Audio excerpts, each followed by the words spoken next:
So for those in the archive that are just, watching this spam through, it's been like a solid week since I last played due to medical things, and I don't remember the controls, so this is gonna be a disaster.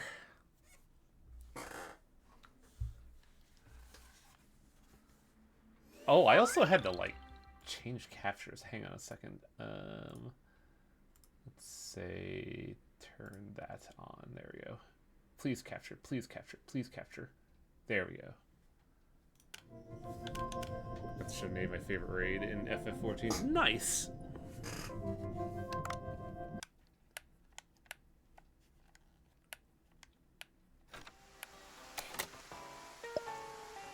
Oh, it's raining.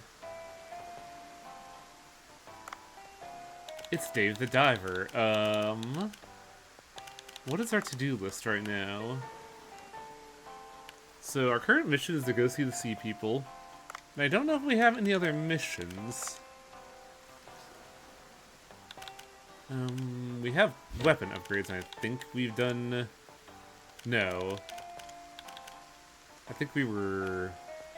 Oh no, I have a tranquilizer gun. Okay. But we don't have the means to exploit it all that well, if that makes any sense whatsoever. I think we also have a sniper rifle for just in case we need to absolutely murder something. And we had just beaten the squid. Oh yeah, we also just impressed Vincent, the man who really is uppity about sushi, but in order to get to gold rank Cookstagram, we need 15 more followers, so like a day or two's more work at worst. But really, it's not all that much there is to it. What do you got in shop, my man? Emergency ROV locator storage. I should get that. And I could sell some stuff. Sell them glass bowls that are just burning a hole in my pocket and nothing else, apparently. No, we can train sharks. We just can't, do anything beyond that other than make them pissed. Let's go with Hush Dart in the meantime. That way I can guarantee a tranks on smaller things. Dive. Oh, I gotta fucking remember how to play Ooh Buddy.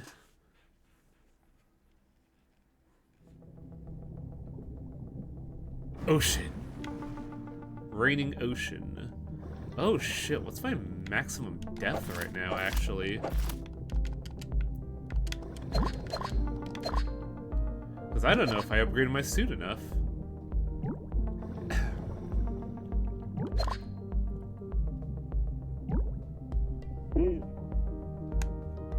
Oh, a loggerhead turtle. That's a must-have. Gotta take a picture. So this is how you get, photos for, stuff that you can't hunt. Oh, I fucked that up. Nope, go back! Fuck!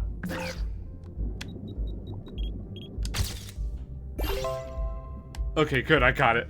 Oh, that was fucking embarrassing, wow. But yeah, there's some animals that you can't hunt, such as the loggerhead turtle. And for that, they just have you take a photo of it instead. I believe there are two other, what's it called? Cat food. I believe there are two other photos in the starting depths, so... The big problem I have with them is that they're RNG, and in my personal file, where I've beaten the game, I have yet to see the other two, and it's really annoying.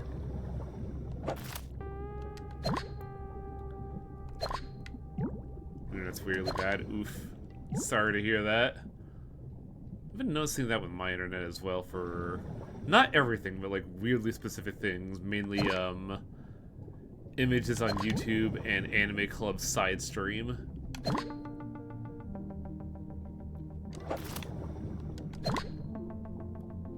Do we need to research any guns? I don't remember, because I know we have the net gun ready to go. Oh, now we got the disassemble function. So now, scrap shouldn't be a problem if I'm diligent.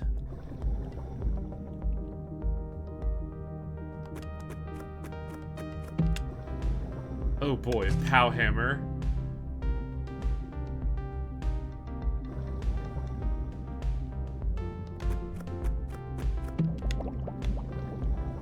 Okay.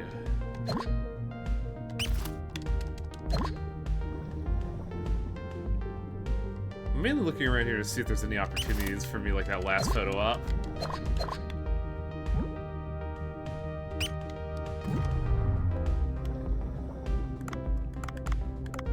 How do you... Okay. Left trigger is dash. Alright. Had to reacclimate myself to the controls.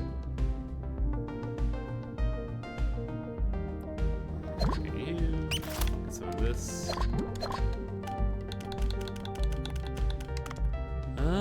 I need to get spotted jellyfish. So I don't think these are the ones I need to worry about. There is a thing here that I can get hit for. Radical. Soy sauce. You know, that reminds me, did our people ever come back from, you know, getting stuff? Because they sent someone out to get some supplies and I never really checked in on them.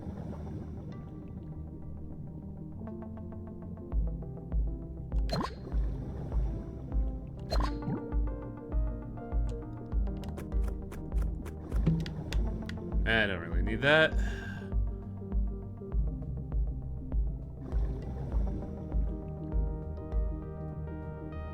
I feel like I should probably deep dive just to see if I can even get to the content the game wants. Because I don't know if I upgraded my suit enough.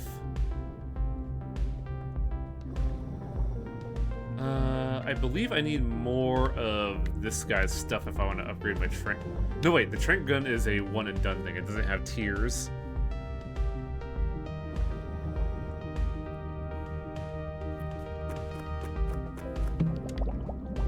Crow County has maintained a 99% positive rating because it's a good video game. That's going to be streamed tomorrow. Because I still gotta beat it. I'm pretty sure I'm close to beating it.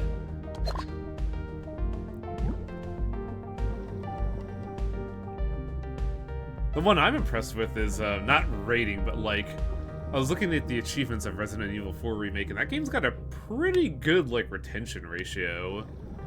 Like typically with game achievements, like about say halfway through the game, you just start to see like 33% of people got this achievement or something along those lines, but like, I just beat Salazar in Remake, and apparently that's got like 75% achievement acquisition, which means out of everybody who's bought Resi 4 Remake, 75% of the player base has gotten to at least Salazar, which is really impressive. Button installed. I believe that's how achievements are installed. Or factored. Oh, so they have to have both bought it, installed it, and played it.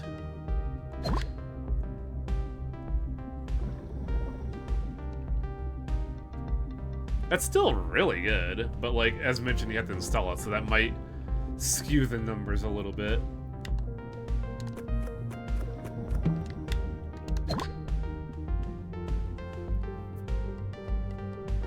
Like, I'm kind of curious. Well, I'm curious about something. We got a little time. Let's take a look at some Dave the Diver achievements. If I can find them in my PC. Let's see. What is an achievement that I have that is relatively early on?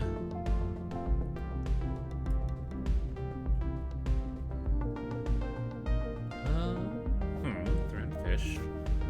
Let's say where we're at right now.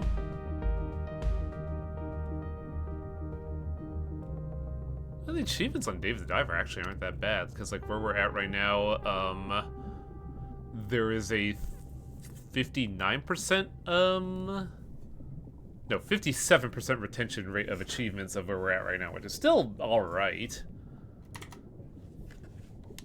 I can't say what we're at because it would kind of technically be spoilers, even though we have an idea of what it might be.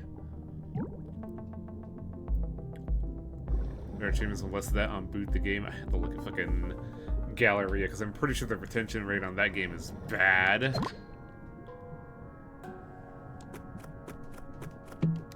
Yeah, we got a little bit of time. I'm gonna... Oh shit, alt tabbing mutes. Ugh. That's what I was afraid of. But I can do this real quick. L. This is live science chat. By science I mean statistics. It's a science. That achievements. 95% of people have boot the game. And it looks like half the player base drops off at about floor 5 of the first biome in Galeria. That's nuts. Use Steam overlay. Can you access the library from there? Notes, timer, guides, discussion, DLC, screenshot. Nope. Well, you could probably get to the other games from there, but like... Game. Okay, there we go. But like, I don't think I can access other game data from the overlay. Just Dave data. Come here, Fangtooth. Can I punk you? Technically, I can. But I think it's immune to sleep. Yeah, those little bastards are real annoying with a lot of their immunities, because I don't know if there's a way to capture them.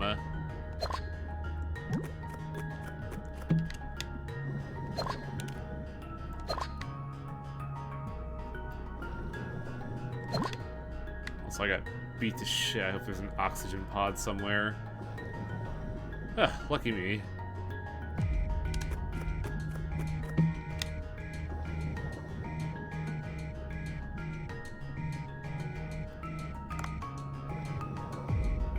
Now this is a weird part about diving in this area that I find kind of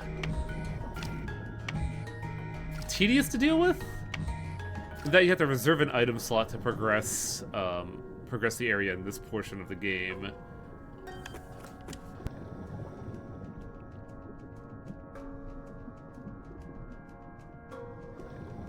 Sorry about that. I was given notification of something.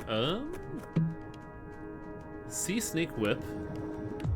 Bitten creatures have a chance to be poisoned. It's not sleep though, so I'd rather not. But hey, now we could talk to the sea people. Hey buddy, what's up?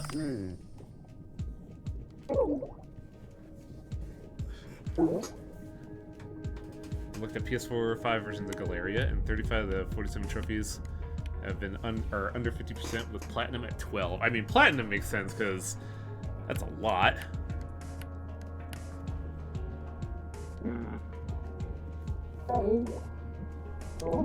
Also, this guy, Swam, he's a real piece of shit. Low dwellers, huh? I'm the bravest and coolest among them. Cool.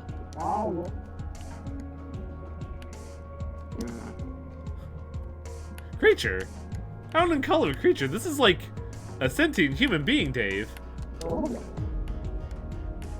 Yeah, the Platinum is tame. It's just a lot of work, Beowulf, and I am pretty sure people probably stopped at like Act 2 because they didn't realize there was something there.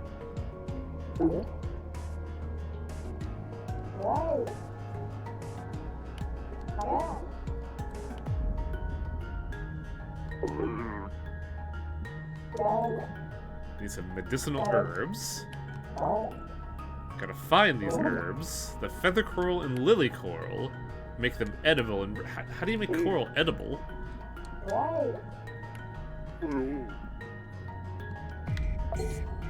So now our current objective is to find coral and make coral edible, which... Corals are minerals in a way, right? Or am I going crazy here? Oi! Can I get you? Nah, you're gonna... Do I have you is the question. I don't know if I have this fish. Let's get him. Come to me, buddy. Yeah. We did not have the Pacific fanfish.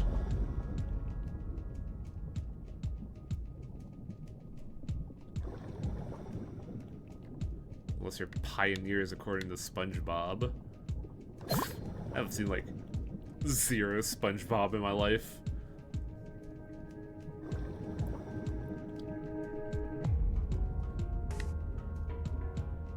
There's that stupid asshole fish that I hate. Also, I just realized that my carrying capacity is not as big as I remember. Ugh. Red fish, I want you. Oh my. Well, at least there's bullets here, but that guy's like gone.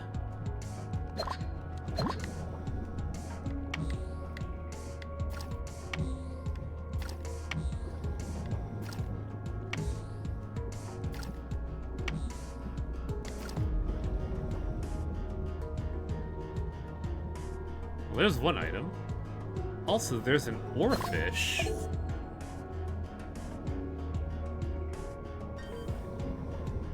I thought it was another stream beat Pony Island, but they raided someone else, so I came here instead. Ah, nice. Welcome to ocean photography, Cecil.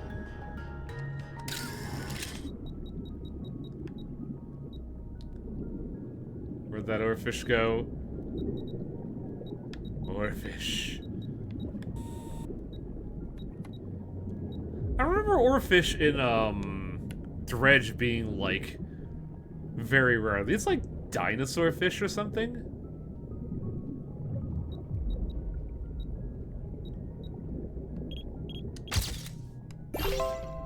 Got it. C-. Professor Oak didn't like that. Well, Professor Oak can eat my ass. How neat. They just gave me a tranquilizer rifle so I could kill the shit out of something.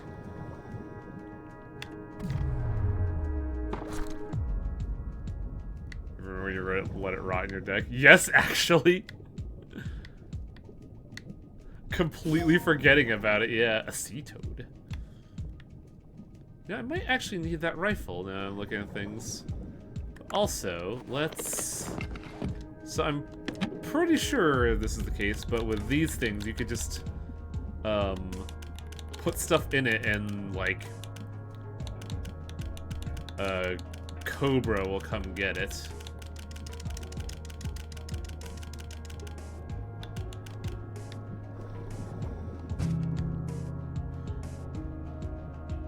We're gonna kill the shit out of this thing.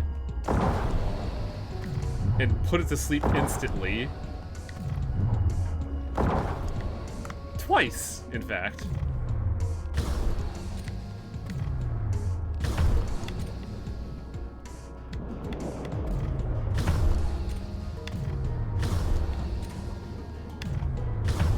Oh man, my aim is fucking stellar today.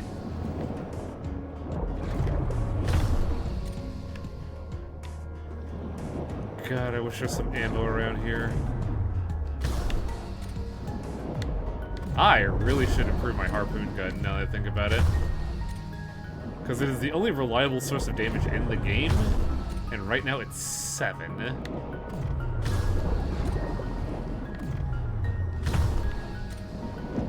Oh!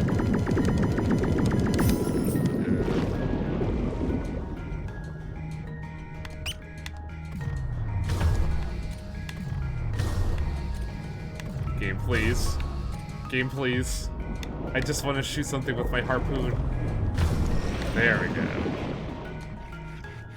Get our carbs of frilled shark.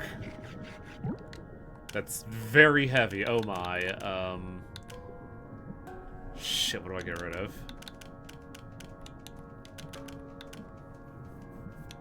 I'll get rid of the barracuda because we already got some of that. Also, I need to get rid of more stuff, and I can't really.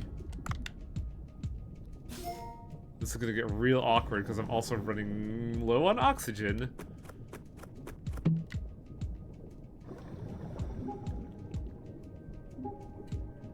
I might have to extract. Or I should just honestly ditch this. Because weight does affect carrying capacity, oxygen capacity. Please have oxygen. Ugh. There's also not an extract point near here, is there? Oh no.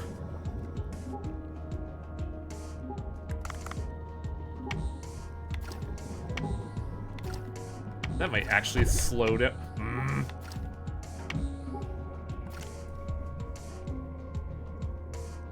I guess we will.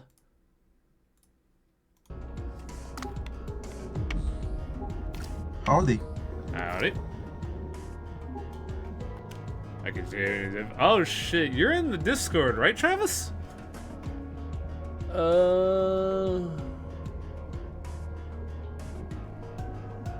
It's that stream. Oh, I'm aware. It's just a like. Ah, cool. She's on point with that. Yeah, join the link, Travis, and I'll get you hooked up. Hey, there we go. Hey! Oh, fuck. I need to do something really dumb really quick. I just have to find this. Just because, fuck it, people need to have a face to the name. Hi, everybody in the archive. This is Travis Molinex, known voice actor. Hey guys. I was the one that told Wang about this little game about Dave the Diver, so thought I might join just because I like this game a lot, but also I'm a nerd about fish, so it hits all my good points. There we go. Let's do that. Let's do Smiley. that. Oh, that's a big Travis icon. Ooh, buddy. Travis will go over here in the meantime. Frog. Too bad there's no animation to make its mouth move. Yeah, you would have to talk to some of our artist buddies about that. Just do like the Canadian South Park thing where you just move the picture up and down. I think it does that by default. Could you give me a test? Test. Yep, Test. it does bounce a little bit. Hey! Okay, I need to get back to chat. What's up? I'm also dying right now. Oh, there's a lot of, there should be a lot of clamshells. Also open chest because there might be some portable oxygen around too. Yes! No, use the oxygen, Dave! Okay. We might be able to get this done in one. Speaking of avatars for the faces, I need to finish this thing I'm working on so I can send you an updated version of this. Ah, nice. But yeah, we were talking about oarfishes a while ago, Travis, because I was wondering if this is like a dinosaur thing, because it was also in Dredge, and like it was in a very. Well, I mean, go ahead.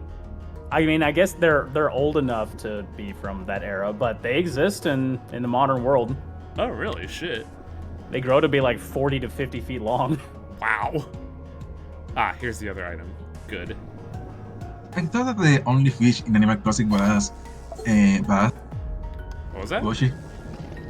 I mean, Kuoshi says that it's a fish that appears in Animal Crossing, and I was saying that the only fish that appears in Animal Crossing is bass all the time. Well, there's also the Coelacanth.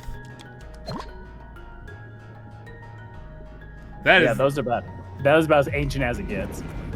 That pronunciation is a direct stab at Kuoshi's patience. I had to bite my own lip when you said it, so. Ooh, grenade launcher. Hell yeah. Oh, I need to hunt more cuttlefish. Wait, what? Oh, I need a... Fuck, where's the pickaxe? There should be a chest above you. I think I might have it. Not up there, but like there's a little rock cave. I think there's a chest up there. Let's take a look. Nope. I saw one. There isn't. I saw one a while ago though, and I think this goes back to where we were. But like. Yeah, this is from where you came, I think. But yeah, Travis. Quoshi, everybody in chat, is a Opa. Quoshi is an Opa. Yes. Quoshi. What? Quoshi translated an old game from the PC-98 called Evo Theory of Evolution, and that was the first time I attempted to pronounce coelacanth, and it pissed him off so much he jumped in call and yelled at me.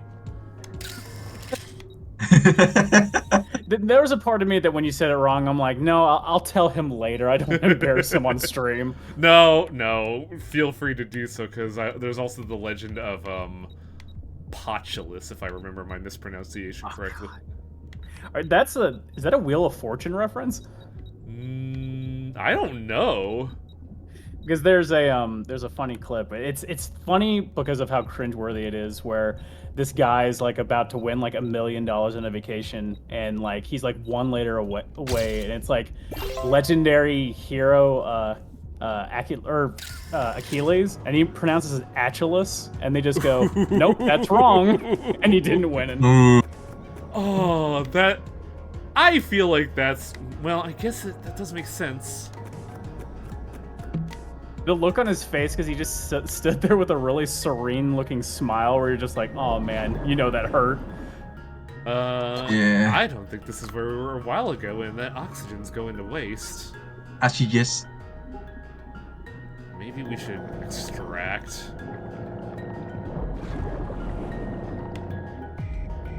Yeah, I think I'm gonna extract and just cry about not getting that mineable resource. Yeah, I never recommend fighting some of the tougher creatures when you're at heavyweight in this. You can, but you gotta... It fucking sucks. There's some charms that really help with that. I use a lot of the mobility-based charms. Like there's one that gives you a dash. I think I'm wearing that right now, actually. I just don't It's really really use useful. it. It's very useful, especially in those kind of fights. And there's gonna be things that move you way faster than the sharks do.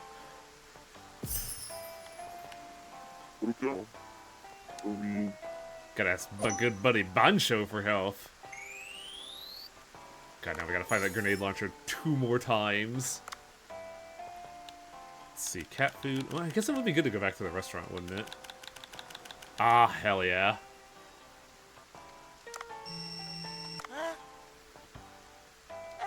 Time to get paid for, like, all of my pictures. Yeah. I feel like most of the pictures in this, they don't give you enough money for it. Yeah. Money feels kinda inconsequential at some point. Really, I'm just hoping that he gives me ingredients, but it doesn't look like that's the case. No, he just gives you money.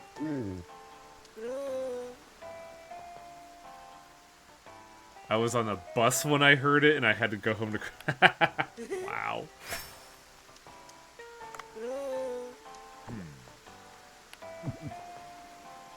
Okay, so... That's just telling me about that. Let's hit up the shop real quick. I think we can also just... call... No, we have to go to Bancho to deliver the goods, that's right. But yeah, right now this is our current setup. Because we have... The ninja's great. The ninja is hilarious. But outside of that, I haven't gotten any of the other characters that I wanted. No, we did get someone that's really, really good. We got the Yakuza reference, because this is supposed to be a reference to Majima? Really? I don't see that. It's a very liberal reference, but like when I was looking at some documentation, they mentioned that was a reference to Majima. I think I ended up dropping him because we ended up getting some super beefy chefs eventually. Yeah, I'm hoping to get a very specific chef, because even though he's not an optimal chef, I'm probably still going to use him because he's funny. You definitely need to get the T-Rex waiter. Ah, yes.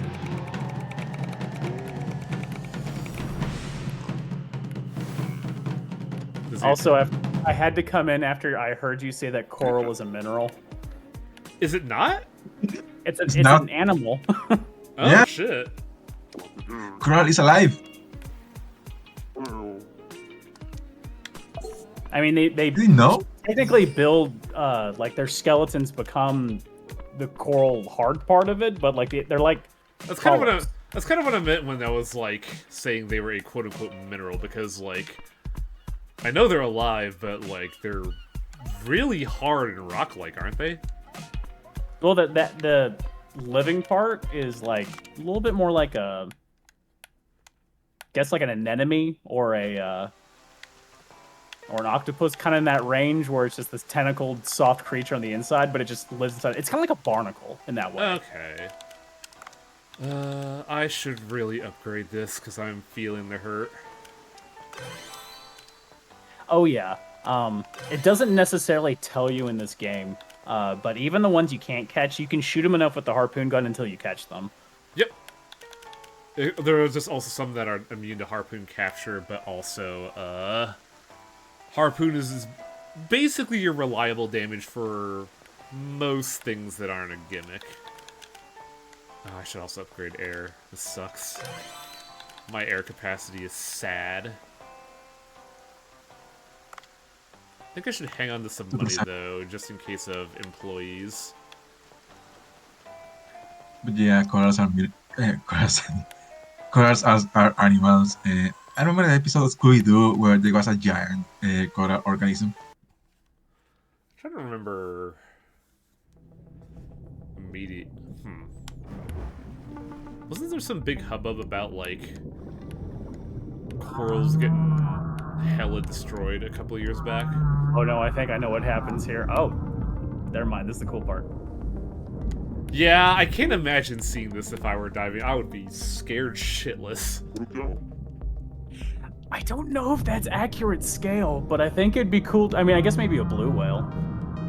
I feel like it's small, but like, video game scaling, what can you do? Yeah. Speaking of video game scaling, I'm reminded that Wailord is a Pokemon that supposedly is massive, and you can just call it.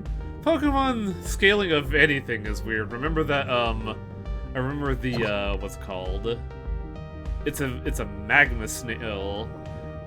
It's some kind of fire Pokemon. I think it's the magma snail that's apparently as hot as the sun on Earth. The most fun ones to read are the one about ghosts, because they're all like horrible creatures where it's like they eat the souls of children. Yeah. Isn't the blue one kind of fucking terrifying because it just kidnaps Yeah. kids? It tries to. It is too lag to properly do it, but it It tries reminds me to. of that fucking Junji Ito comic that is of a similar nature. Yeah, I think that might have been inspired by that. maybe. Balloon Heads fucked me up a bit when I read it. I mean, that's Junji Ito by design. You played this a bit. You played this a fair bit, Travis. Do you know if any gun can appear anywhere, or do different, like, strata have different guns? I noticed that it's some guns I think are started. Like I know, for example, I've never gotten the grenade launcher outside of the deep water. Okay. So I do gotta hunt around there to get my gas gun. That thing is so nice.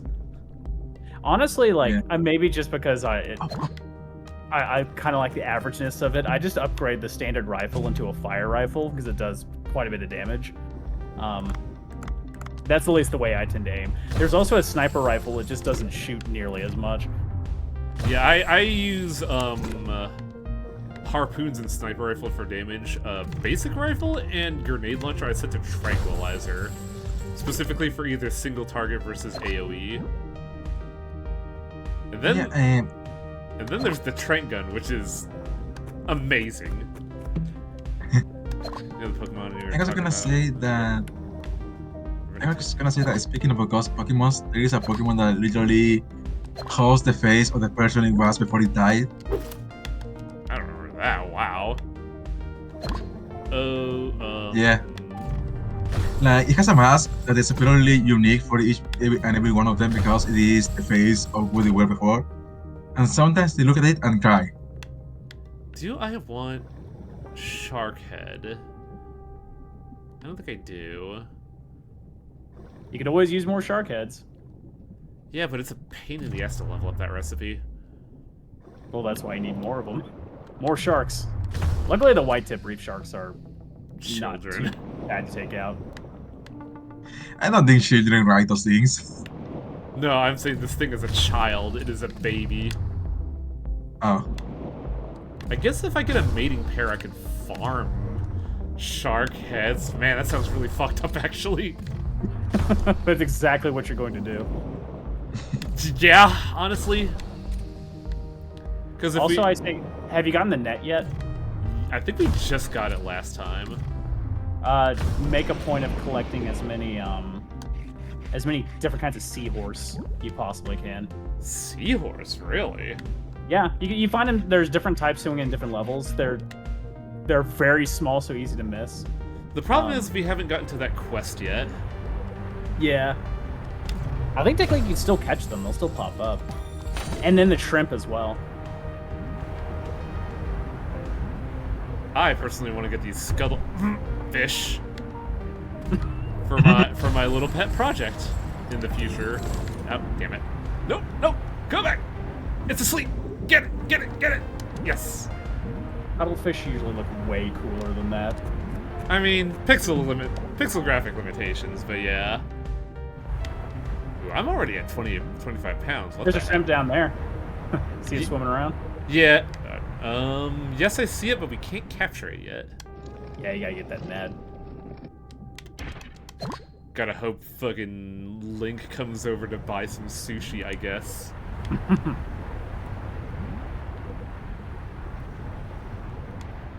Oh, we could get seahorses. Oh, there is a whole seahorse thing, Koshi, that I think you would adore, given your fandom of God Hand.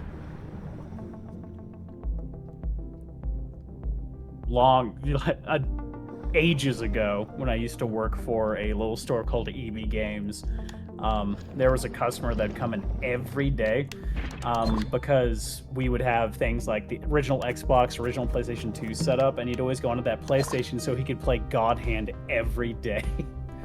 Yeah, that was definitely back in the day, because I remember seeing people do that for a JRPG. We didn't have EB Games, we had fucking Software, etc.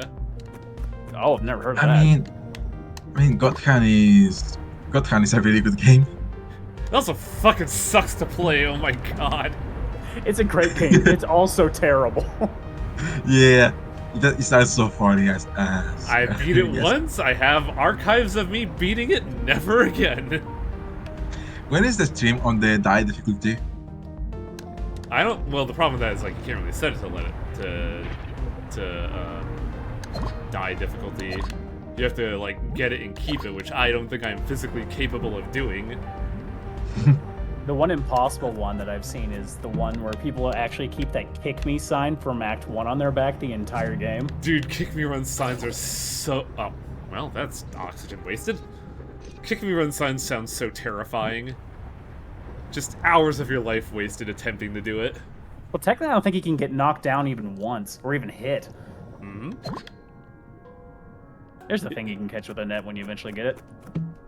I always love watching somebody play God Hand, and because there are a lot of good scenes I really like seeing, like the douchebags, man. Yeah, that little guy's worth catching. Oh, yeah. Oh, yeah. Right now I have to focus on trying to get somewhere, because I'm out of money. I'm out of weight already. Also, I mean, you did swim around catching a lot of pest fish, like the lionfish and stuff. I always, after a certain point, start throwing those out. Yeah, I could toss those. 'Cause I'm not really, like, cooking with them, and they're, like, 1.5 kilograms. There's also an upgrade max to any fish you get, so eventually you'll start catching fish where, unless there's a specific recipe for them, you're like, oh, they're just taking up room. Fall asleep, little child. Ah! Dick! Needed his taste of blood before bed, I guess.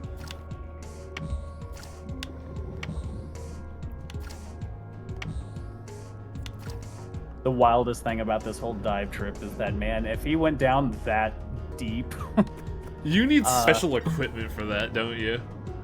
Yeah, the pressure really starts becoming a problem. Yeah, if my buddy Chachi was in chat, he has a story about almost diving to his death. Also, this guy is great. He's terrible. I knew you'd love this character. He's awful.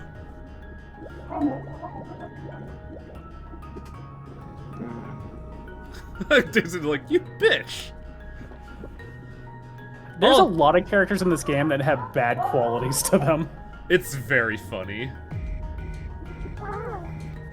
Like the college student that calls you to make fun of you.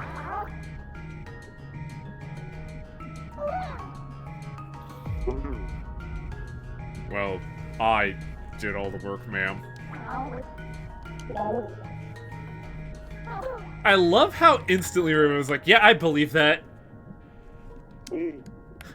I believe this alien entity that I have just met over Swam. I mean, he's Wham.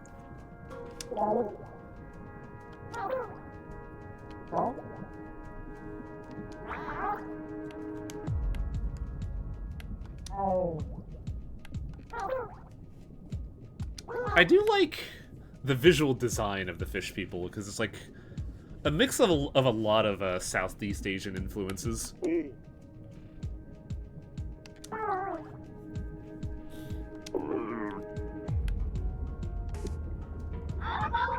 Also, there's some interesting stuff in the back there. Get the target to safe location safely. Luckily, you don't have to worry about your ultraviolet light while carrying her, because she is one. Weirdly enough. Hard mode automatically makes it level die. Oh, really? There was a problem in the section that thankfully got fixed. Your controller would vibrate while carrying her. Hey, guess what? It is right now. It's not a pleasant vibration either. Speaking...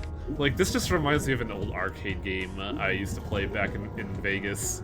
That isn't really an arcade game, it's more like a fucking weird sensory torture device. It's an Addams Family game involving, Fester, I think his name is? And it's just it's just like two metal bars on that, vibrate at high speeds to make your hands numb. Oh yeah, I remember those. They've had different kinds of those. I always hated them. They kind of remind me of these, I used to piss these people off in my high school because I bought one of these pins that would do that. When you touch the top of it, it would give you that same feeling. It felt like you got shocked. Oh, that old prank device? Yeah, oh no, the pin stuck. Can you guys help me unstuck it? Ha ha. But yeah, it was the same feeling. Yeah, the two things I didn't like about, I mean, three things I said. One, it's an escort mission. Nobody likes escort missions. Two, the vibration thing. And three, those red jellyfish. Oh, are they in this part? I don't think anyone has done a escort mission as good as Resident Evil 4. As what? As Resident Evil 4. Yeah, I mean, Yeah? the thing about that one that I at least appreciate is that even the game recognizes, like, look, if 80% of the game was an escort mission, you'd hate it. So, like, it'll go for a little while, and then, like, Ashley will disappear for most of the game. Oh, We'll come back later. Yeah. You can also use tell Ashley to hide and leave her there while you do stuff. Try to use the dash. Oh. Can I use the dash? No, I can't. Oh. I don't know. You're in trouble. Oh, I'm dead. But luckily, this game is very forgiving about game overs and will let you restart. I've never had an issue with that fucker before. What a piece of shit. I think the crab knocked me into its aggro range when it slapped me. So The aggro range of, like, most of the creatures in this game is kind of outrageous. There's certain creatures that I dealt with that chased me through, like, the entire map. the fucking sawfish. Sawfish ain't too tough comparatively, but, like, I've been chased like the tiger shark through the entire map. Hang on, man. I gotta pick this up. Alright, let's go. Can we catch the anglerfish turned into sushi? Yes, actually. Actually, hang on, lamb. I'm feeling that most deep sea fish would be vile sushi. I never thought about that, actually. They don't move a lot, so they don't necessarily build good muscle tissue. I'd imagine it'd be super soft. Oh, then that's why tuna is very taut, because I've seen tuna behavior in this game, and I never realized tuna were that big and that fast. Oh, they're enormous. I was on a fishing trip a super long time ago, but this one girl that was on the trip caught an 800-pound tuna. Holy shit, how? Oh, I'm fucking exploding. Oh yeah, I hate the stupid red comb jellyfish. Also, it's vibrating harder now. Oh, no. Go get the oxygen. I just realized I don't think my suit's deep enough. Okay, that might be a problem.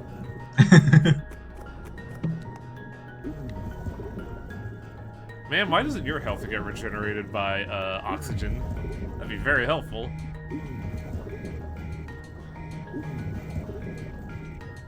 I don't know how non-depth, like non-compatible depth works in this game.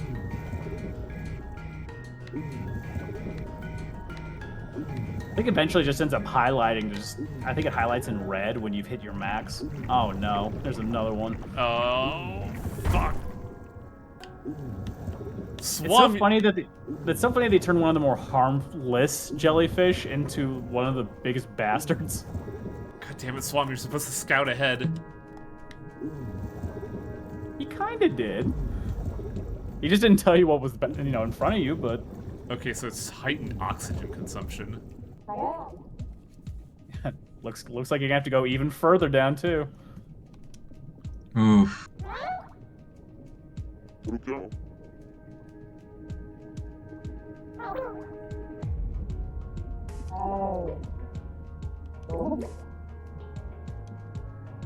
Oh, hey.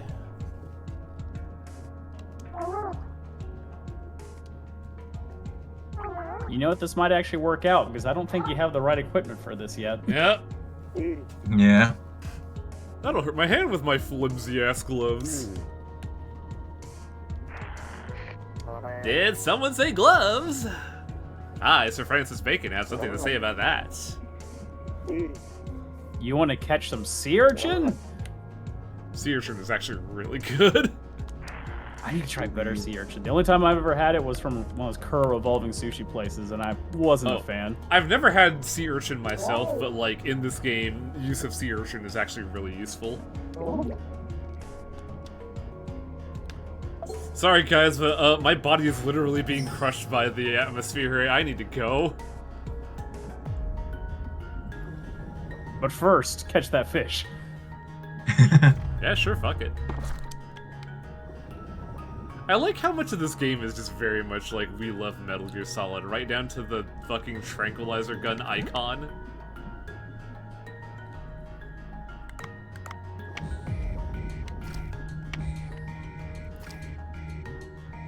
Oop, Critical I mean, weight. as much as you hate this worm thing, there is a charm you can get that does what that mermaid does. yeah, and that's gonna be fucking on my body forever once I get it. Well, not really, but like... For the time Also, I this- spend here, yeah. What's up? Also, this game doesn't tell you. You know the boat wreck?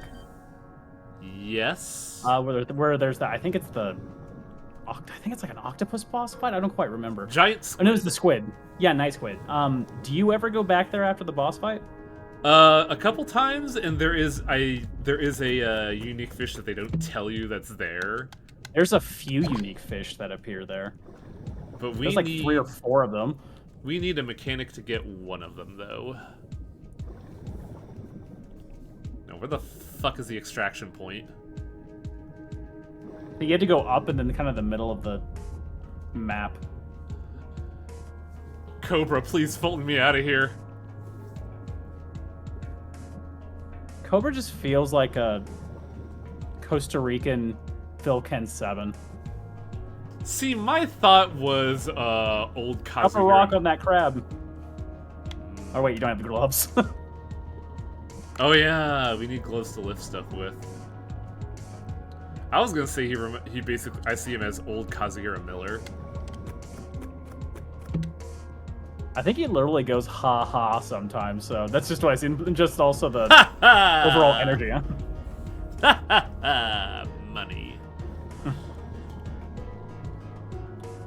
Are we in the fucking diasphotic zone? I think so. I don't know what that Twilight Zone of the Ocean. Yes. And I'm trying to find a extraction point to get out of here. I don't imagine megamouth sharks being that dangerous to people. Of course, there's not a whole lot known about megamouth sharks, but Yeah, it's just that this is a video game, so we gotta make them the Kirby of the ocean. That's not a way out. Man, I wish there was like an ocean map or something that we could like chart out, but like, this is a roguelike, so I can see why it doesn't, but man, I always get lost in this portion of the area.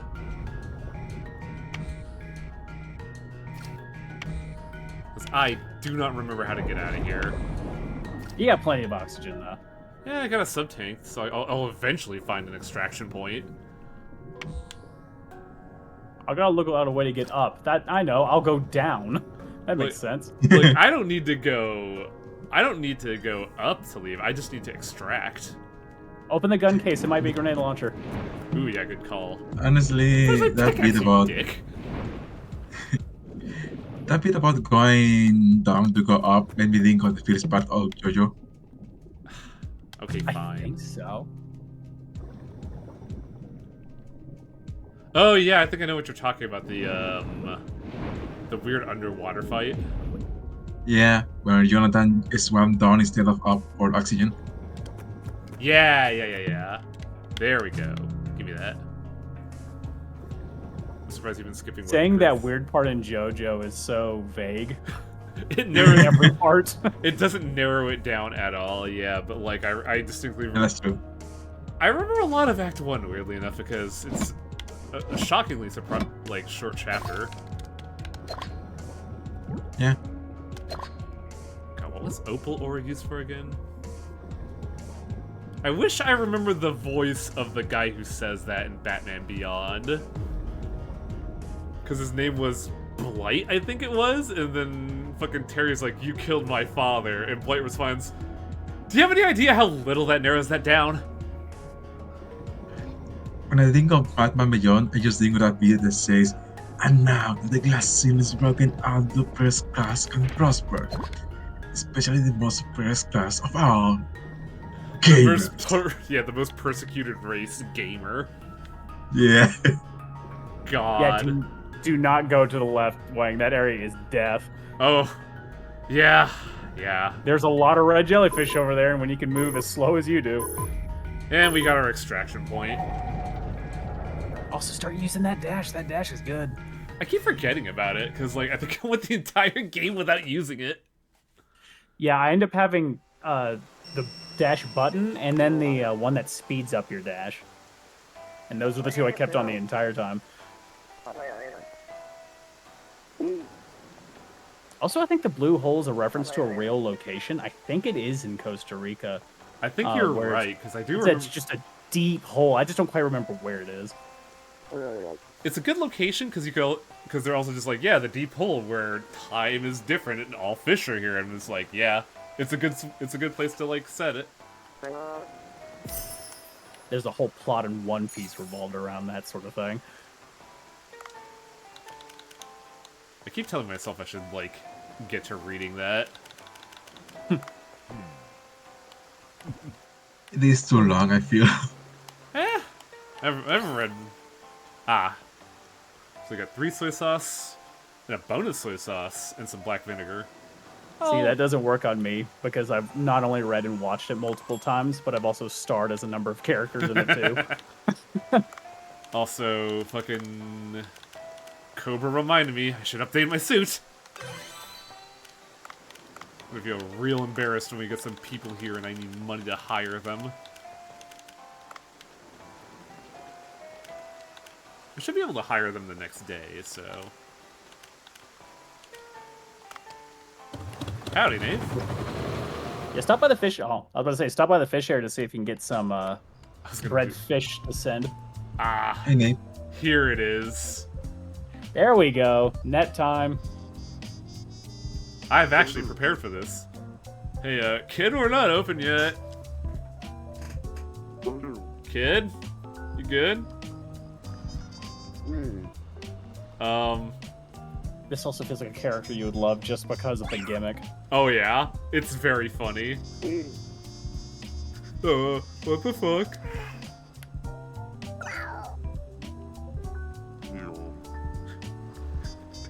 I just love Dave's, like, Dave is just met with every anime trope everywhere, and he's just like, oh my god, okay, fine.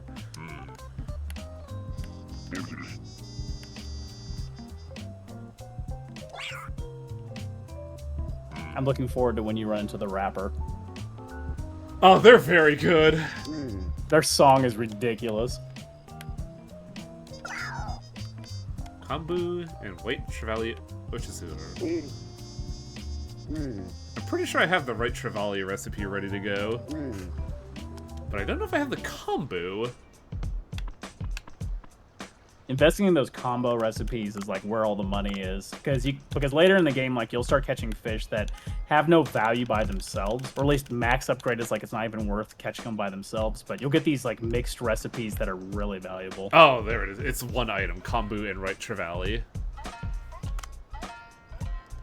Yeah, the combo dishes are great because even if you only have, like, if you have enough for one, you're actually getting like 5 servings out of it. Sharkhead. Yeah, I'll enhance this. I love these. The only thing I don't like cutscenes. about the rapper is that he demands you to make carrot sushi. I'm like, that's lame.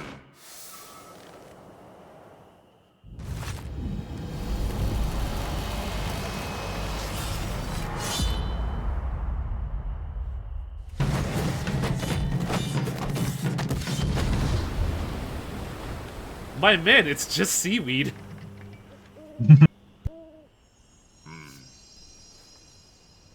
He sliced so hard that the power went out.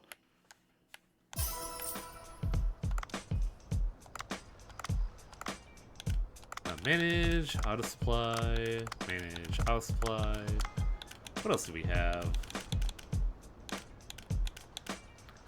Tiger shark meat. You can upgrade some of that shark meat too. Do I want to spend 10 to only have 3 for sale today? You're good. I mean, you're most likely gonna run into. I pretty much run into them every day. Plus, now that you have the fish eatery, if you catch enough of them, you can just start breeding them every day. Yeah, that's true. Well, auto supply. Wow, we only have 1 salt? Fucking, maybe I should send some people out there for that. Oh yeah, somebody was mentioning it. Yeah, we can cook and sell anglerfish. It doesn't make a whole lot of money, but... That's what the...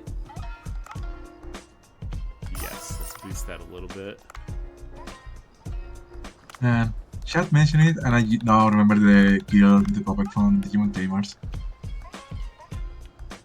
I think I vaguely remember that, because I remember Torpid streaming that. She had a really rough time. A very rough time. What else do we have? I guess I could put the frilled shark meat there.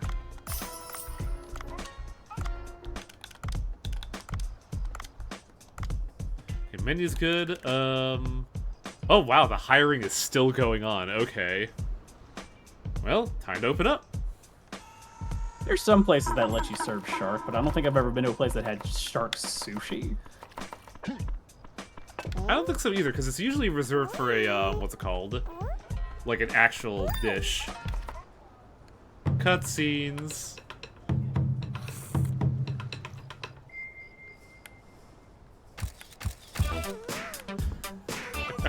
I forgot about this.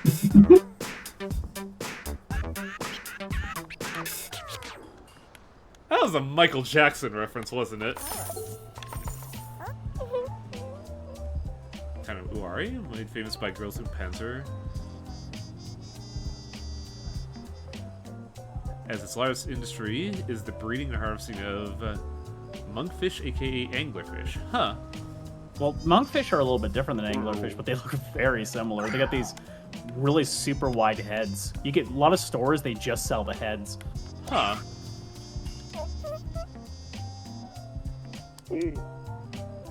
Okay, kid, I'll hear your sad backstory.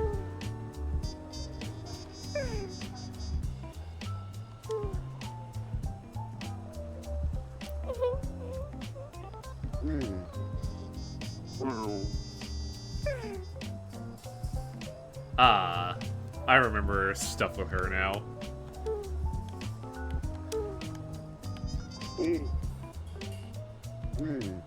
You gotta help me fight an optional boss. Bugnet. Hell yeah. The Bugnet was so powerful in Link to the Past.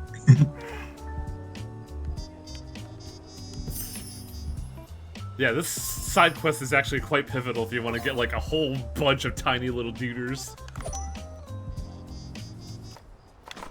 Anyways, back to serving. I'm just thinking of the Link to the Past where you can use the net against again to reflect their orbs. Oh, I think I botched something.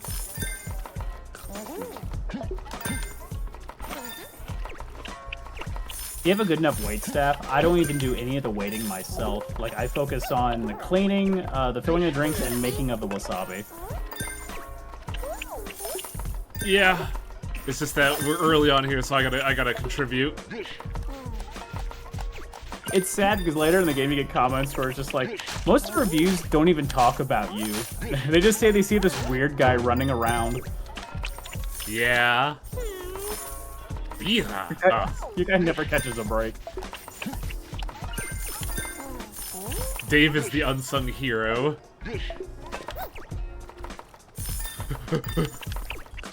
He is this island's economy, after all. Yeah, kind of.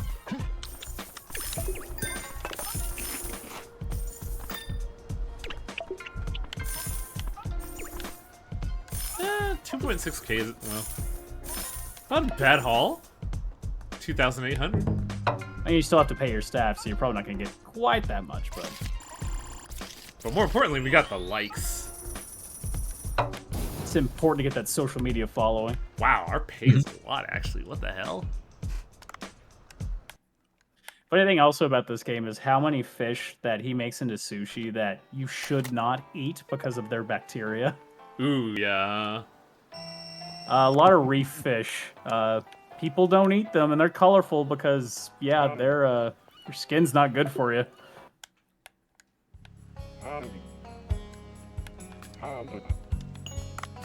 And yeah, if you have a mating pair of fish, they can reproduce. Oh, my son. Question, how did Dave become partners in the sushi shop? Our buddy Cobra was like, yo, you want to get some sushi? And Dave's like, hell yeah, I love sushi.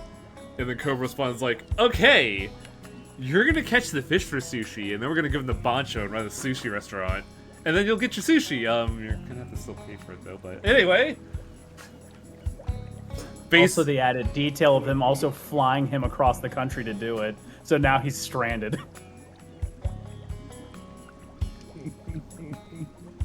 But yeah, also Otto is stranded and has not been able to see his family.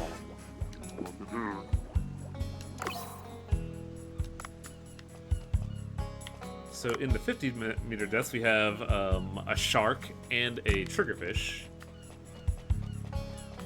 130, we have one of these bad boys. I wonder, if you do these, do you get their body parts as well, or is it just their flesh? As far as I'm aware, if you end up, say you're sending it to the sushi restaurant, you only get the cooking flesh for it. So the extra accessories, you have to catch them in the ocean. Damn.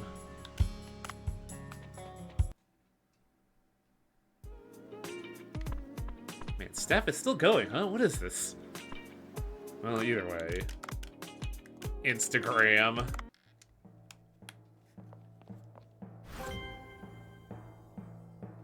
These losers. Look, somebody has to do the job, and they take their job very seriously. Why are you checking for ghosts? But hey, at least they respect it. Stellate pufferfish special, sea grape sushi, trout sea grape rice bowl, big eyes. Sounds like he's collecting some sea grapes. I don't ever see those in the second tier. It's so bizarre. They're only specifically within those caves in the second tier. Ah.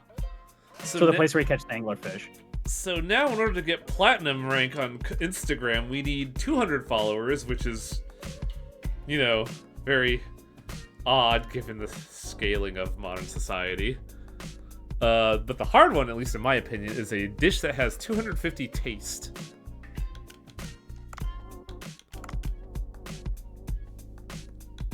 And also, I mentioned before, I really like just looking at Instagram and liking all the posts. I get so excited liking things that I sometimes dislike things I've already liked. It happened on stream.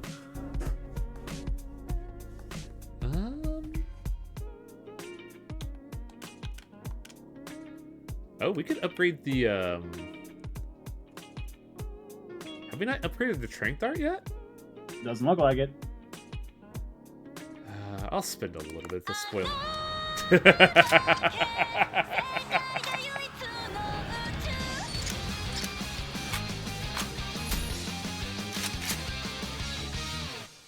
God. I didn't get that cutscene initially until, like, the end of the game. It's really good. Those little animations they do are really nice looking in this game. It's very well detailed, yeah. Well, it's only like... Have I already been there? I have, so the update is going to be more expensive.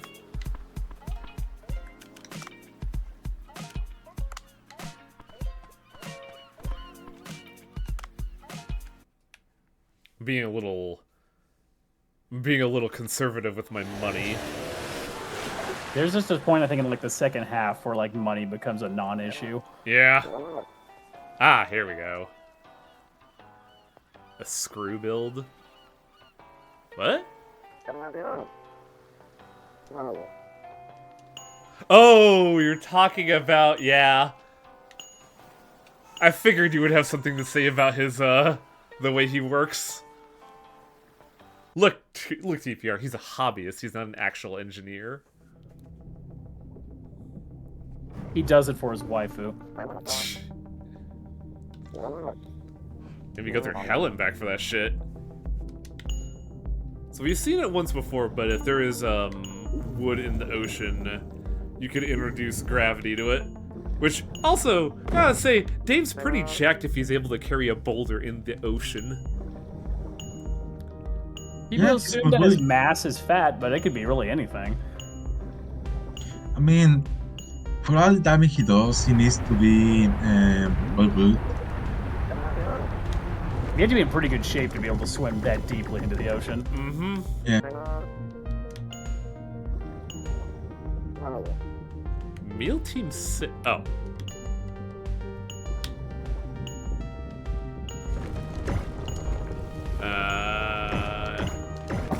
There we go. Get the $250. But yeah, in order to carry a boulder underwater, you need to have like the arm strength to carry it, but also the leg strength to lift you up. Well, it's hard to also get a core strength when you don't have a solid footing. Yeah.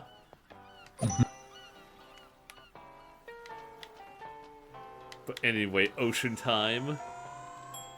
Also, can I just mention, even if you're underwater and you could stand, good luck lifting a rock that big. There's Yeah. no way. Unless you're Dave. Unless you're Dave. Oh, look, it's the fried egg. Jellyfish. Is that an actual... Is that its actual name? Yeah. No. Wow. I guess it makes sense because of how it looks, but like I was sitting there like, that's just a fake name. You made that up.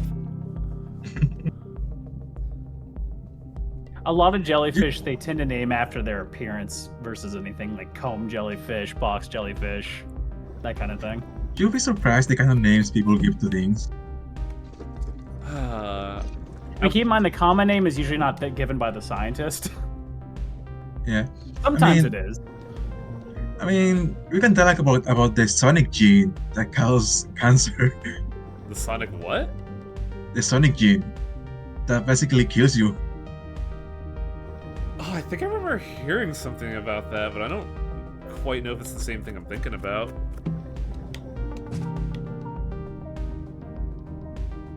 I forget the story about it, and I studied about it, but I forget it was years ago. There's a gene Yeah, that it's some a asshole gene. geneticist discovered and named it after Sonic. Ah. And yeah, now Yeah. that we have the gloves, we could actually pick up sea urchins.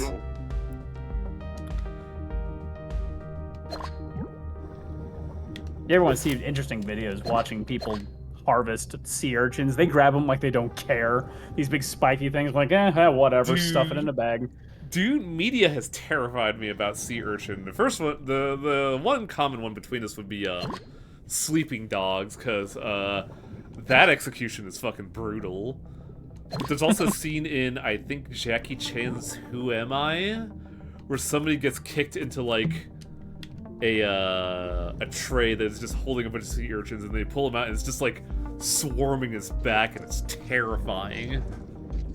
I've poked a sea urchin with my finger. I could definitely tell you they're very sharp. I could I wouldn't be surprised. Okay, so I just searched on Google, and yeah, there is a Sonic the Hedgehog gene that codifies the Sonic Hedgehog protein. Oh, hey.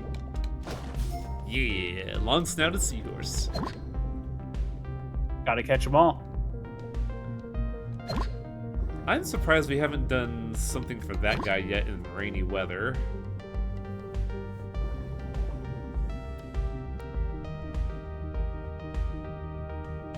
I'm also shocked that we haven't gotten, probably my favorite mechanic in the game. But I don't know if we get that for a while. And yeah, and the Sonic the Hedgehog gene is actually not that it is bad. It actually plays an important role in when organs are forming, but if it goes out of control, yeah, I mean, you know what happens. That's basically every gene in our body. Like, cancer is just like an overproduction of a cell. Yeah. Human bodies. I am reminded of cells at work and how cancer was a tragic character. I do remember that also. What were you saying, Travis? It's like human bodies are stupid. Yeah. It is a amalgamation of mechanics that really need to work together perfectly in order to, you know, function, and it's a miracle that we are otherwise. It's funny you mentioned cells at work, and I don't know why my immediate thought is, oh yeah, there was also that one disease guy in Osmosis Jones. Completely different. Thrax? I think the one played by Lawrence Fishburne, I think. I don't remember who the actor is, but it's the red guy, right? The one with like the trench coat. Yeah, that disease's name is Thrax. I think it's anthrax. That would make sense because anthrax is a synthetic poison, isn't it? I don't know a lot about anthrax. I know it's man-made, but oh come on, guys! I just want more Shark Row. I came in to talk about fish, not diseases. I know considerably a lot more about one than the other. I'm the one who knows a fair bit about diseases, being in fucking medical education. You know, speaking about the way that humans' bodies are like incredibly dumb and how everything has to work properly, it reminds me of how people do programming and say, "Oh yeah, this one thing we left it there because if we fix it, all the models start jiggling for no reason. I know you don't know what to do." I know there's a video game where they had to like. There was a like circular model of something that they could not get rid of, otherwise the entire game would just explode. So they left it in the game, but they made it invisible. Yeah, that's the kind of thing. Like, stuff happens that they have no idea how to fix without destroying everything, so they just leave it there, hidden. Okay, what do I not need here? Red lionfish can fucking go. Do you know? You can, unless you have a specific like mixed ingredients, not even worth keeping rank 1s and 2s. You've already caught them because I think you still technically get the egg even if you drop them off. I think. Maybe. Did you know that there's a law against slicing of sea urchins? The reason idiot divers were picking up and using them as targets for underwater fencing, swinging at them with diving knives and slicing them up. That caused a lot of red tide. Oh. I mean, that's like a lot of problems that we as a society have, is that people just love, like... The term overindulging is not the appropriate term, it's the best word I could think of for how rapidly people just, you know, find something and then hella exploit it. Without, you know, considering renewable resources. No, come back here, I need more of your fins. Short-term money making. Yep.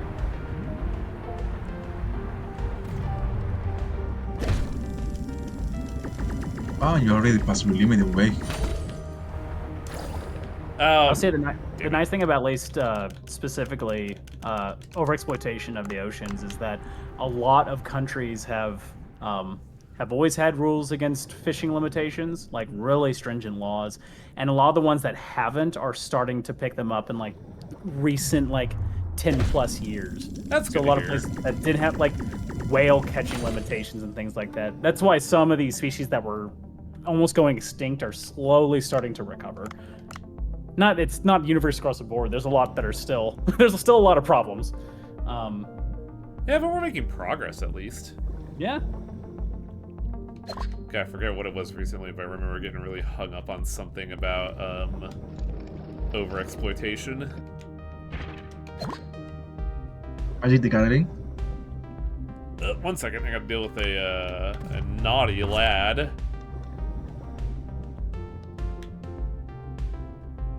There's a fish that you shouldn't really eat too often. You can, but a lot of them have problems. Barracuda? Yeah. Is it like intrinsic to them, or is it like that? Is it like scenarios with like say salmon, where the industry that harvests them is an active pollutant? So like salmon oftentimes have mercury within them that is not immediately problematic, but if you keep eating salmon, you could get like symptoms of mercury poisoning. It's intrinsic to fish that live around reefs. Ah, I see.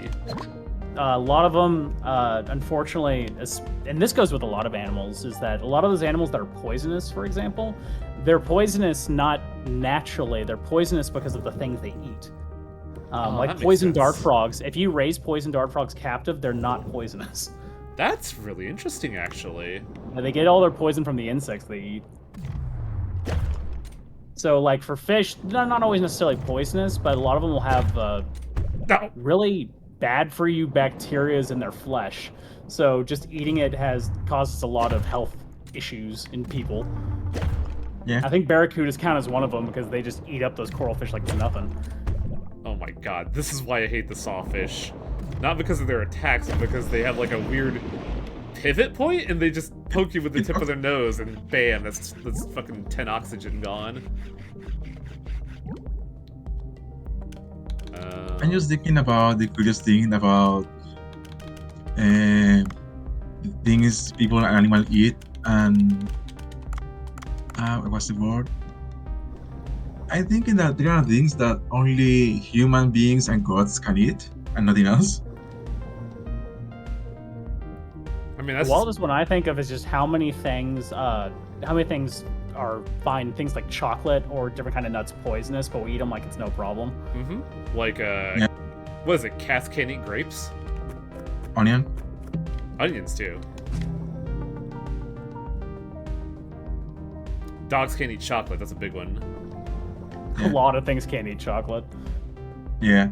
So let's talk about different kinds of chili, and I mean, how does. I mean, this is a hella extreme scenario, but like, we as a species have exploited botulism toxin. I say exploited not as like, antagonistic way, but like we've taken a known neurotoxin and bent it to our will. Oh, hey, come here. I need you. You just immediately make me overweight, young lady. What the hell? This thing that's almost too small to see. Oh god, no, it's too heavy. Yeah.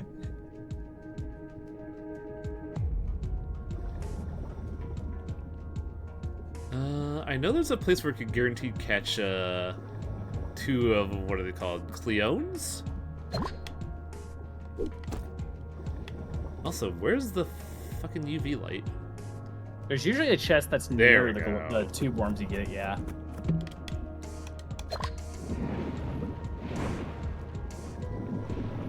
Oh yeah, I remember one, like, incredibly silly thing about this game. It's not a big detail, but it's very funny how there's a soft message of, you know, keeping our ocean clean and not, you know, taking too much from it, as Cobra and Duff pollute the ocean with item capsules and weapon capsules.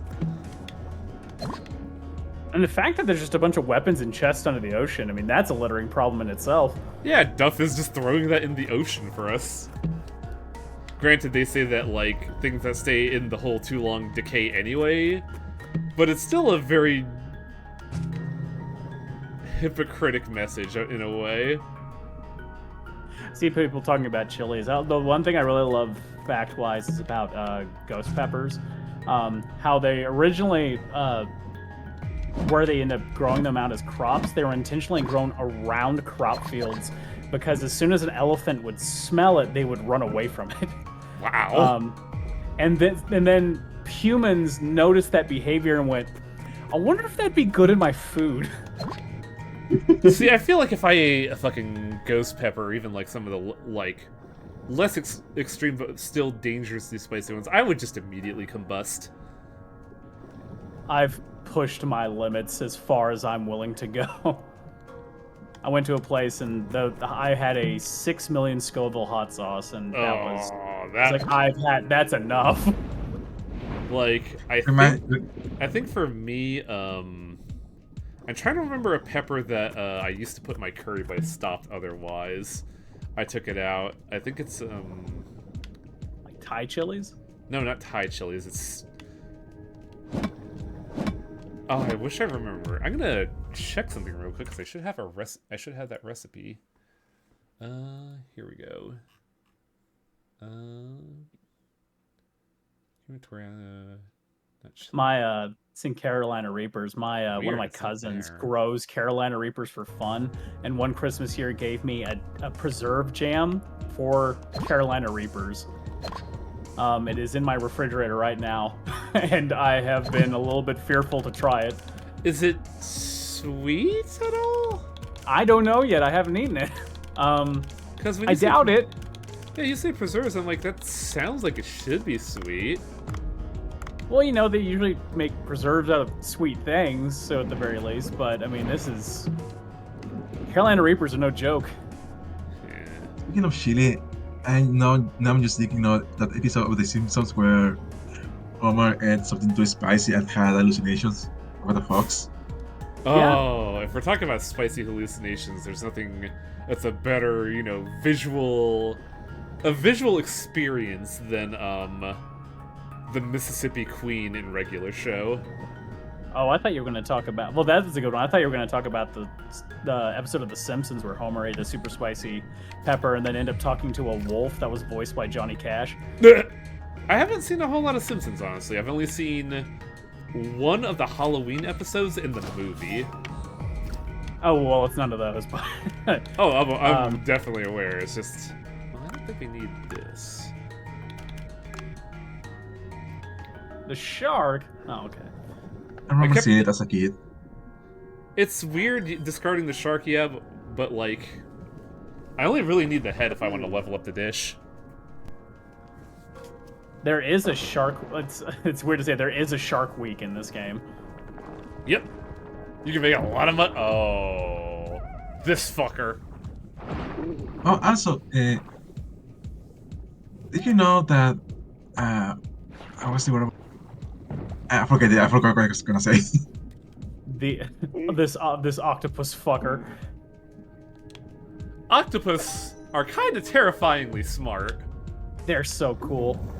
Like, this is absolute pseudoscience bullshit. So like, take what I'm about to say with a grain of salt. But like, I remember the later parts of Terraform Mars where they're talking about one of the villains who's evil because he has his genes are spliced with the what was it? The blue spot octopus, I think it was? Oh, blue ring octopus? That's it. I'm just sitting there like, this is bullshit. Like, octopuses aren't intrinsically evil, are they? But they are smart, because I've heard stories of octopuses, like, attempting to escape their cage confinement and succeeding. They're very intelligent. Like, if you wanted to keep one as a pet, it's one of those, unlike, like, most fish where you can just ignore them, if you do not, like, interact with them or give them something to interact with to stimulate their brain, they will get depressed. Yeah, I feel like keeping an octopus as a pet feels like... I don't want to say a dick move, but I'd feel bad keeping one, because that's just a sentient creature. Yeah. Nearly. Also, those blue ring octopus are, like, is the most deadly creature they're for like- humans. They're like hella poisonous, aren't they? Yeah, they bite you, and then you die within 2 minutes without feeling the bite Wait, bite like beak or bite with like their suckers? with their beak. Okay. Makes a lot more sense, because like, wait, Yeah. how do you No, I not remember feel what I was the thinking bite? about. Yeah, and I remember- because of the way their venomation works, you don't even feel them bite you. So, like, there's been Oh, people with shit. scooped one in hand going, "Oh, look at this cool octopus," and then 2 minutes later, they're dead on the beach. Damn. Don't mess with them. Anyways, what were you gonna say, Fenful? I was just thinking, I remember what I was gonna say, and it was about regular show. That did you know that to way past the whole thing of kind of have people die in cartoons, they just made everyone explode? Yeah? Cartoons are so weird with what you can quote-unquote get away with.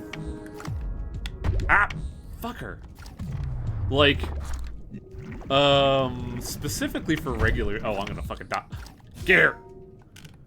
I'm gonna throw you away immediately.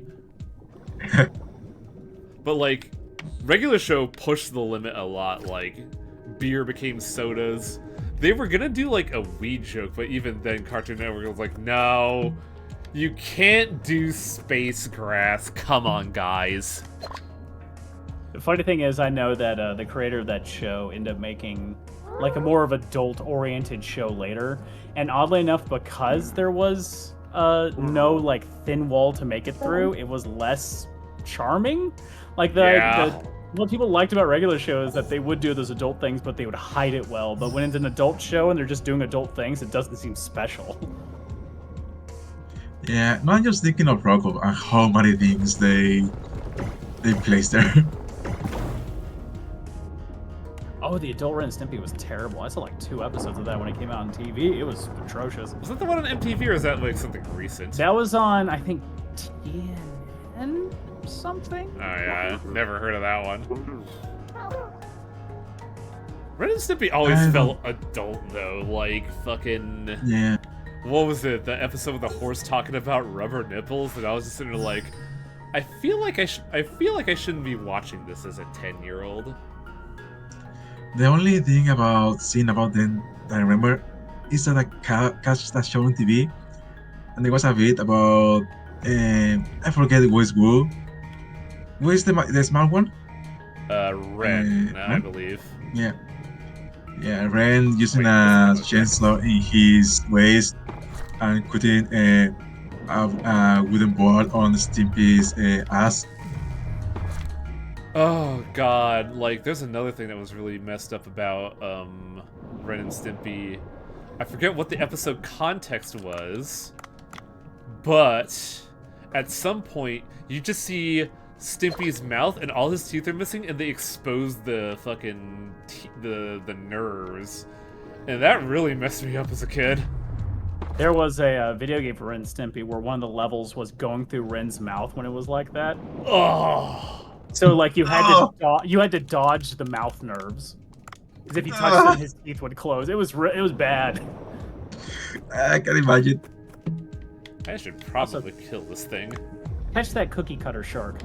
I actually can't because, well, You certainly can. I can Just hit him with harpoon. your harpoon enough, and then you'll catch him. Yeah. 'Cause he acts like a normal fish Oh at wait, that point.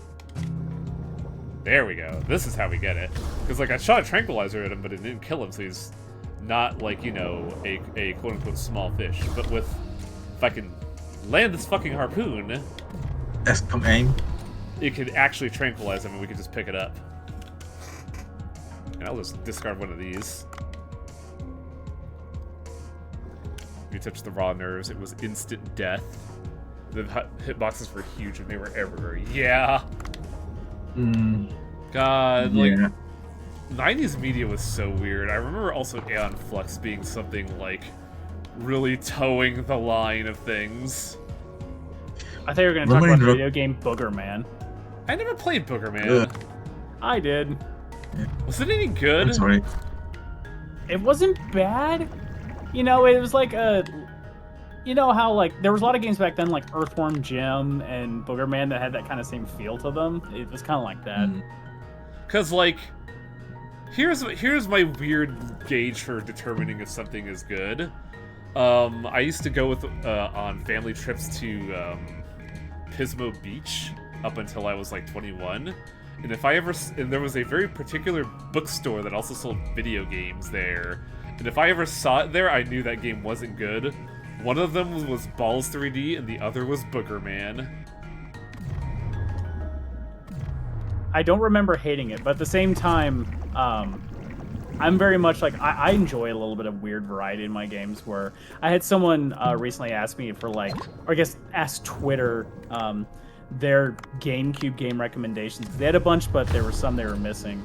And I recommended, of course, Skies of Arcadia Legends, and Hulk Ultimate Destruction. Completely different games. There was a Hulk game on the GameCube? Hell yeah, there was. An Ultimate Destruction was awesome. I'll describe it as the same way I described in the reply I gave, which it's the closest a game has ever gotten to slamming action figures together. That's a good description, honestly. Speaking about the 90s stuff about... Speaking about 90s stuff and about nastiness, I guess, I remember Real Monsters. I like that show. I mean, it was fun. That was a very weird head case of a TV show. One of those shows that I remember the monsters in it, but I don't remember a single plot. It was a They very... just trying to scare kids, I think. Or Yeah, people that have it. it was very much plot of the week style writing. Yeah. Oh, if we're talking about those kind of shows, well, it's not quite the same, but like... Oh, fuck. What was the TV show that like popularized the term shooby? Oh, Rocket Power? Yes. That got real popular around here.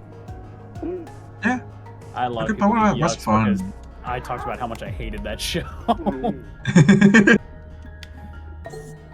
It was very real for me because like I was sitting there like, yeah, I recognize a lot of stuff in the show, but also like I didn't like a lot of the main cast because they just acted like fucking assholes to each other. Yeah, that's kids. It was that time where being an asshole was like, hey, I'm cool. Fucking sewer sharks, man, what?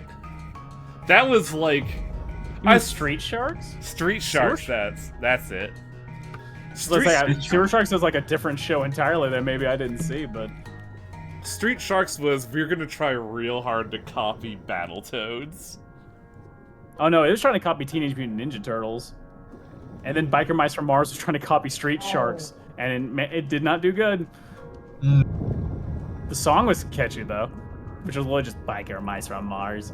I remember seeing the cartoon of The Mask. That was a pretty good cartoon, honestly. Yeah. I was always a big fan. It's something that they stopped doing after the 90s, where cartoons were always a vehicle for action figures. Oh yeah. So, like everything, they would always have these openings that show all these cool designed characters and their cool designed vehicles, and then you knew if you went to like KB Toys, you'd be able to find it there. I have a boss fight coming up, don't I? Speaking about action figures, that always reminds me of the story of how He-Man was made. How it was made? Like something. I think it was that they announced the cartoon while not having funds for it, in order to force the executives to get the money. I think. Oh yeah, I have a boss fight coming up. I think a lot of the shows back then were kind of like that. But the thing is that when they made He-Man, they needed they wanted a mount for it, and they had no resources left, so they picked an a tiger figurine for another doll or another toy line, and they just colored it. Hey guys, Actually, I have a full they just took the tiger tranquilizer and set placed for it. a boss fight. They just took the tiger and placed it as He-Man. It's like this doesn't work. It's too big. And I got because I think the boss of them was like, I don't care, just make it work. So the guy just painted it green, and then the boss was like, "Oh, that's awesome!" And the guy was like, "Fuck." Okay, at least give me a basic gun. Yeah. I forget the name of the tiger that He-Man has, but they didn't want to make it initially. Yeah, I don't quite remember myself. It's a long time since I've watched He-Man. I don't remember this Yeah. boss fight at all. Holy shit. Oh, and this is a real fish. It's called a wolf fish. And they are scary looking. I don't think they have glowing green tails like that, but they have these big, ugly heads with big, sharp teeth and jowls. They're Damn it. spooky. Yeah, they're not evil at all. They're just Oh, I'm in trouble. ugly, mean. Ow. Remember when they're sucking like that? You have to grab onto the anchors. Yep, I just was in a real bad spot because I was hoping to like get some damage in. Your hubris will be your undoing. Luckily, this game's really nice about like refights. Yeah, Battle Cat. That's it. Denora said it on the chat. It was Battle Cat. Oh, come on. It's like right there. See, this is where the dash is useful. It helps you close the distance a little bit. Yeah, I was definitely using that. It's just that, like, its hurt box is way smaller than I expected.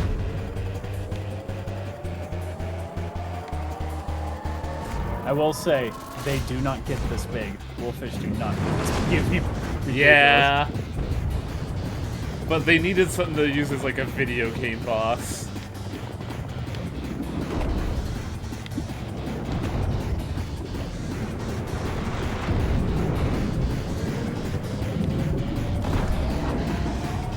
See, if I was smart, I would have brought the triple axle to this fight.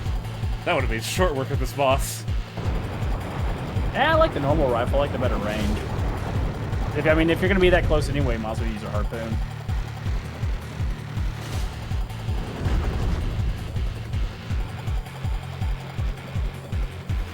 Well, I haven't gotten hit yet, so we're doing pretty good.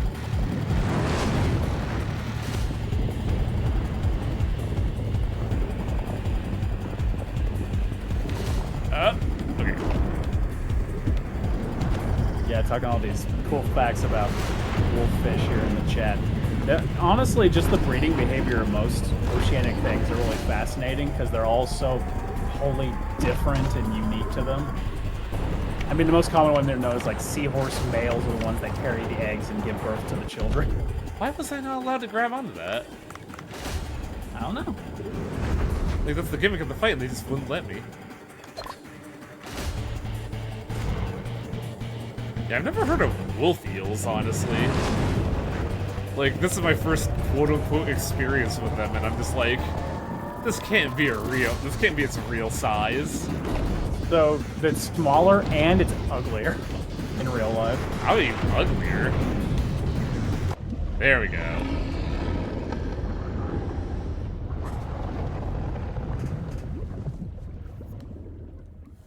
And then the fish people are... yeah, plankton.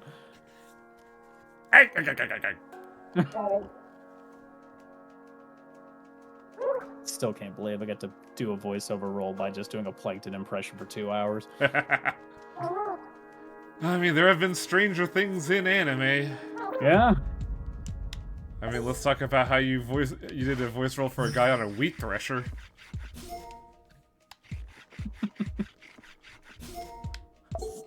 I live a weird life. Anyway, no, their tails don't look like that at all. Oh, and it just vanishes. I mean, yeah. Like, Video game decay is fascinating.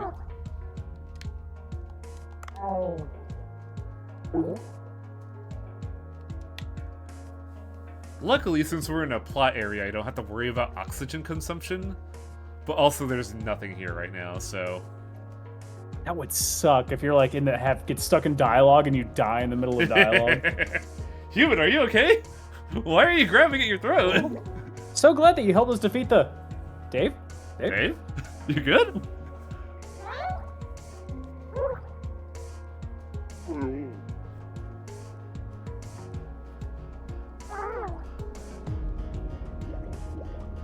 And yeah, if it wasn't plain as day obvious, a lot of the fish, the deep sea dwellers are very Southeast Asian design, very much China.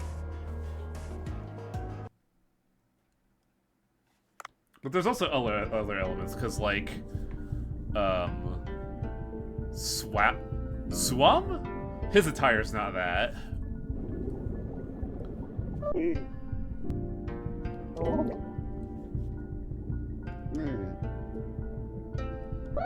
I feel stupid for this, but in this village it took me a solid like 10 minutes to know that I could go to the second half of it somehow. Hey, look, I'm here. I'm also here. Or not Swam, like you're gonna, like you're... So, yeah, I figured... I wasn't sure if it was Swam or not, so I erred on the side of caution. Ah.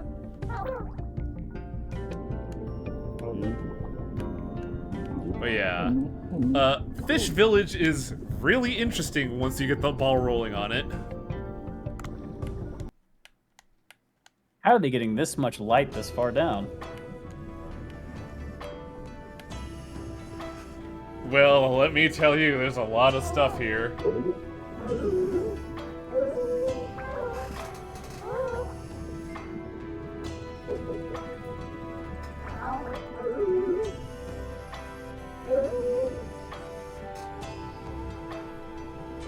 God, this is such a dad.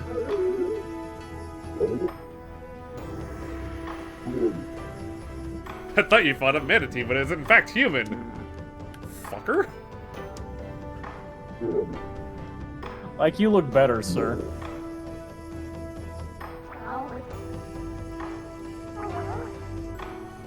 Divine Tree? Hello? It's you, mana. You guys got the Yggdrasil down here? Surprise, this is actually an Legend Odyssey game.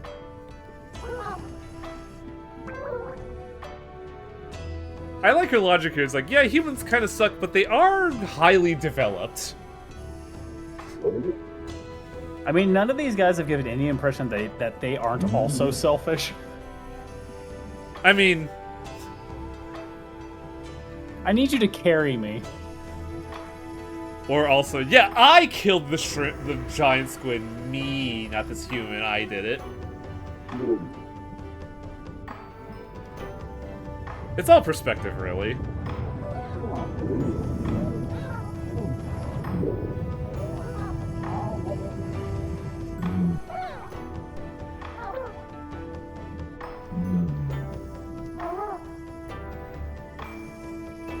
This human named Dave helped me out. Oh, it's Dave. I like along here, it's like, wait, no, Swam said he did it.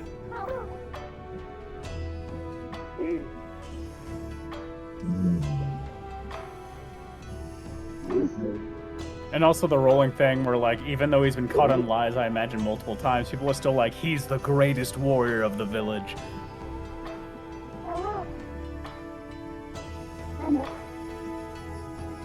The Swam does have good ideas sometimes.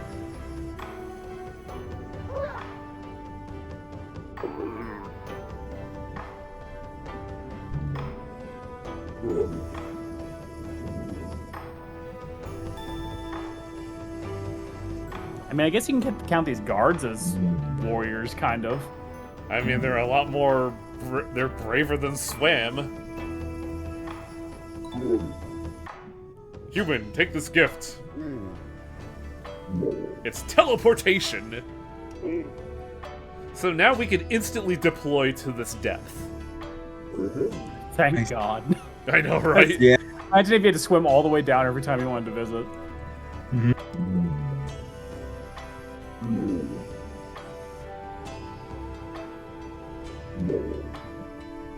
And only you can use it. It's programmed to you. How did you do that? Magic? Like, they just straight up say stuff here is... Some stuff here is just straight up magic.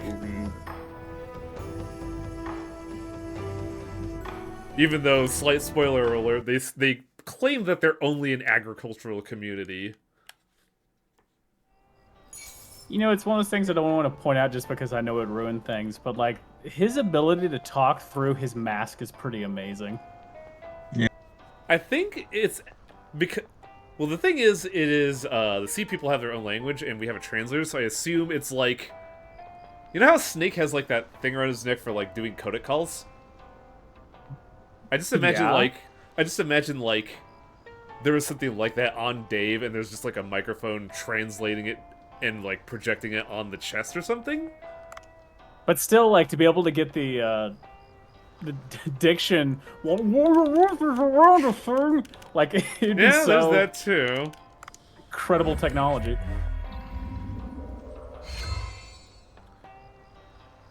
This is an okay one for, like, if you know you're going into a boss fight, but I never really use it. I feel like when you upgrade the guns, it's fine. It's Like, really good. 15% isn't necessarily a huge number. It might save you a shot. We have gotten... no one really interesting, honestly. Oh, yeah. I mean, I feel like a lot of these things would end up... with how quickly you swim up, would end up getting you the bends. Oh, yeah. God, speaking of the Vens, fucking Godzilla -1. Holy shit, dude. Yeah. I was just like, how did you make the Bens a valid plot option? It didn't work, though. Yeah, sadly. Because the scientist was one of my favorite characters, and I was really hoping his plan would work. Isn't it cool a Godzilla movie where they get you to care about the humans? Yeah. I also feel like it was like one of the Godzillas with like the least amount of Godzilla time, which is really crazy to think about. It was also the only Godzilla movie I can think of where I was like, I don't want Godzilla to show up. He's gonna fuck everything up.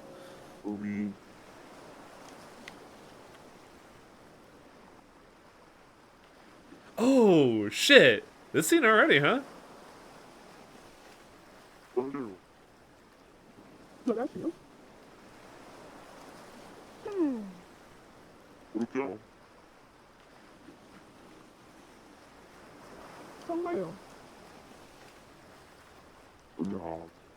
Yeah, I think like halfway in the movie when they do one of the big Godzilla scenes, I just saw the rampant destruction and I'm like, how are you supposed to respond to this in what?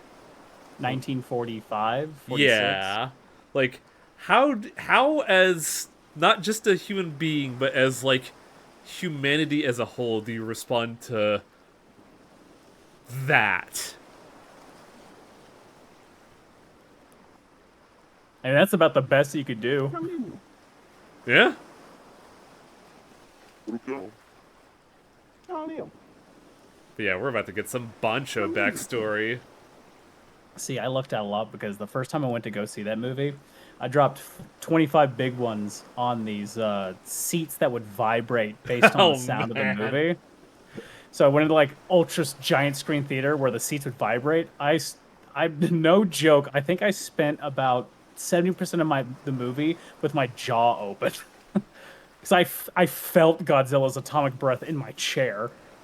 Yeah, I remember when we were watching it, like my friend said, "Hey, we're gonna be in call. Mute the call, cause you need to see this without bullshit commentary." And then at the end, I was like, "Thank you for recommending that. This would have sucked if we were talking over it." I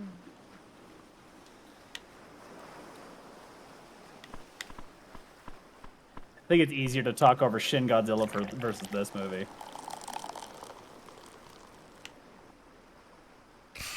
Perfect. Yeah, you know a good bartender from a bad one when they give you a beer and they put way too much head on it, and you're like, you son of a bitch. Learning how to pour the beer in this game is actually quite difficult. I didn't know what you were supposed to do, and I'm like, why does he keep on saying it's just good? Oh, I'm only supposed to do this much head on it. Right. I didn't know how you're supposed to do it mechanically until I realized, oh, if you just, like, hold back your stick, like, halfway through is, like, the sweet spot. By the way, this game loves doing a lot of references. Are you ready for a very bizarre one?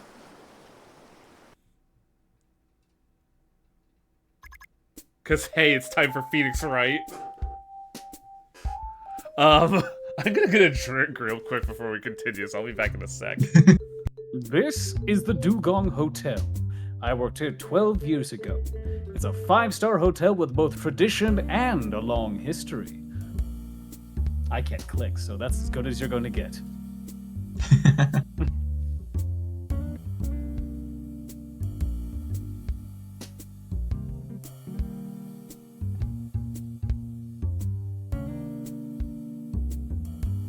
This does look like the beginning of some goofy dating sim or something. Hotofo boyfriend or something.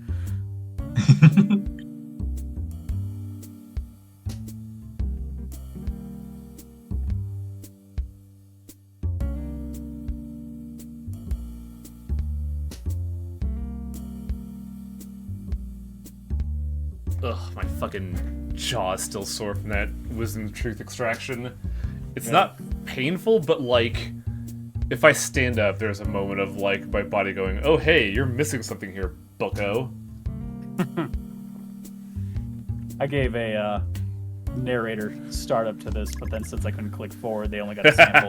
But I don't have a whole lot of facts about hotels, but I do like the fact it's called the Dugong Hotel. I remember seeing this and I was sitting there like, is this a fucking Phoenix Wright reference?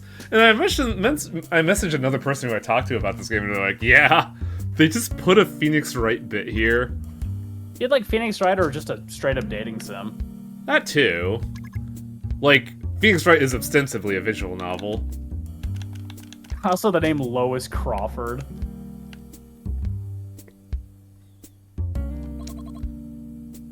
Old era nostalgia. Many people seek the sort of old era nostalgia used on our server. I don't know why Gandalf is there. God, I hope I never grow up to the point where I have hair like that.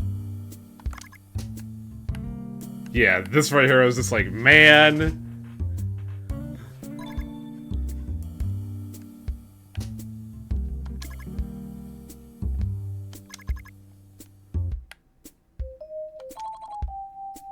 God.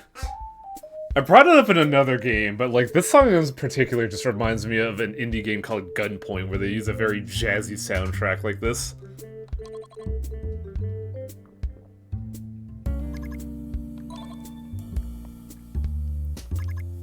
Yes, beat someone to the bald punch by just being bald before I have to comb it over.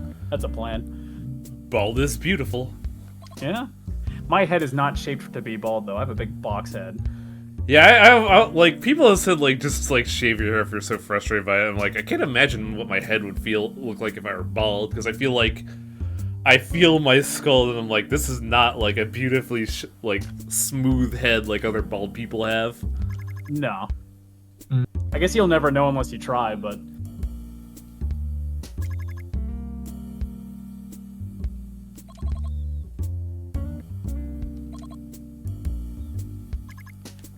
I mean, we gotta accept the reservation, otherwise we're gonna be stuck in mediocrity. So funny that this hotel has, like, apparently this really good restaurant. In my experience of going to at least American hotels, you don't really get good food in hotels. Or, yeah. My experience is it's way too expensive for what you get. I have a weird thing about my mindset for food while traveling in that, I never want to go to, like, actual restaurants and vacation spots. I want to go to, like, a dive, like a fucking hole in the wall, because that's where you get the good stuff. Well, that's why I was obsessed with the show Anthony Bourdain's No Reservations, because that was literally what that show was about. I haven't had cable for 15 years at this point, so I don't know anything about that show. This is pre 15 years of anything. But yeah, same.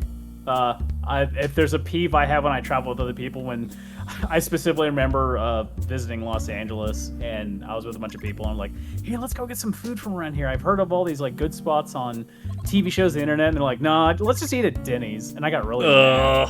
Why Denny's? Like, I didn't spend all this money to fly out here and to stay in this hotel to eat $3 crappy pancakes. Like, you could get better pancakes by going to a Walmart and buying some fucking pancake mix. Just make it myself. But like, my last vacation before the apocalypse happened was in San Diego, and I remember going there, and there was like this Indian restaurant, there was like a nice like Greek restaurant, there was all these good restaurants. I went all of them, and they were like, these are okay, but they're not like wowing me. And then on like the second of my third days, I find this like hole-in-the-wall deli store ran by this really nice black lady, and I got like, I think it was like fried chicken buffalo sauce sandwich, and that was like the best meal I had on that 4-day vacation. It was just like perfect.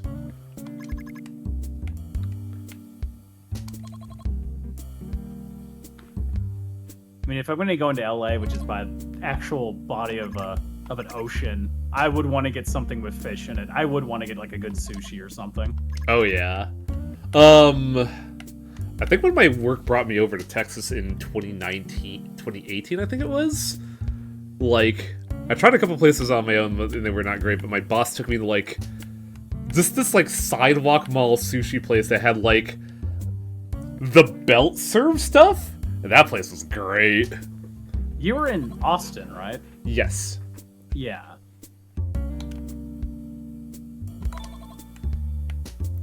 Oh man, Italian versus French food. Yeah, there's like a sheer difference of quality there. Well, not quality so much as taste. If you do French food, it's like you better like butter. Oh yeah. Everything is butter there. Oh yeah.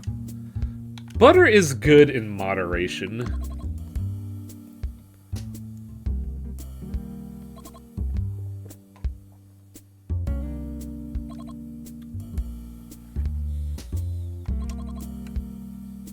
I don't know if that's the term I'd use.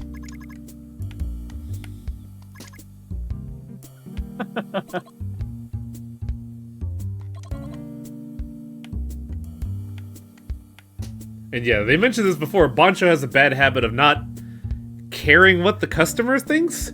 He just wants to serve interesting meals. He is a bit on the serious side.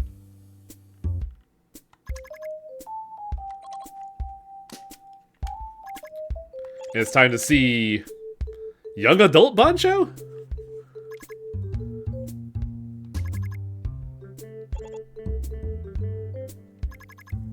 I wouldn't say always go Italian. Like, every cuisine has its merits. Like, Filipino food is fucking great.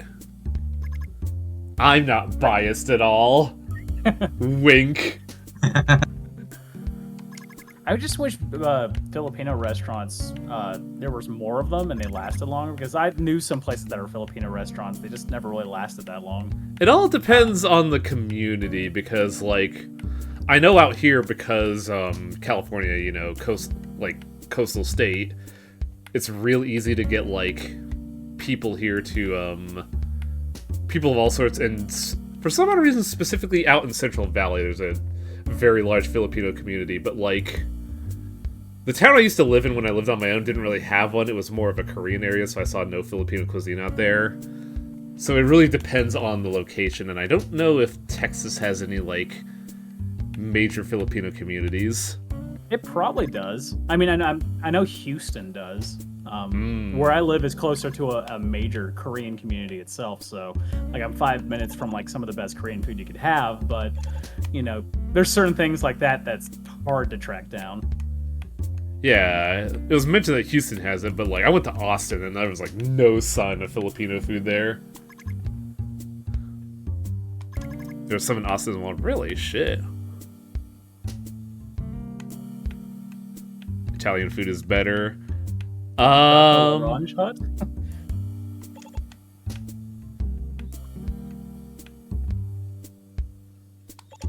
I do love duck though, but I've only had like roasted like Chinese style duck, which is really, really good.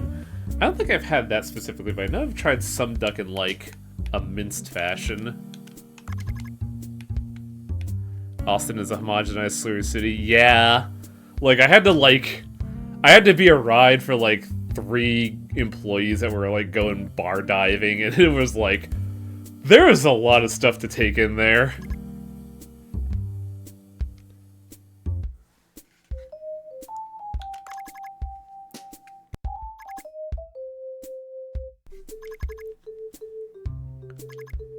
I think the only issue I have with this segment in particular, and that is really great, even though it's really good for Bancha's backstory, they don't really do mechanically what Phoenix Wright is known for, so it feels a bit weird to frame it like that and not really engage in that way.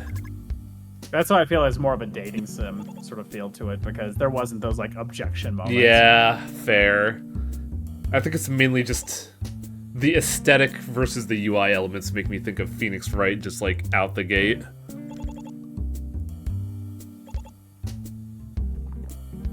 I don't know whether when you were gone, the first comparison I made is this reminds me of Hatoful Boyfriend. Hatoful Girlfriend. I mean, yeah.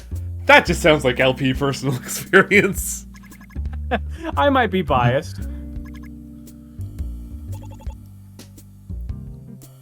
I mean, that's when I say, like, this reminds me of Sleeping Dogs. Well, yeah.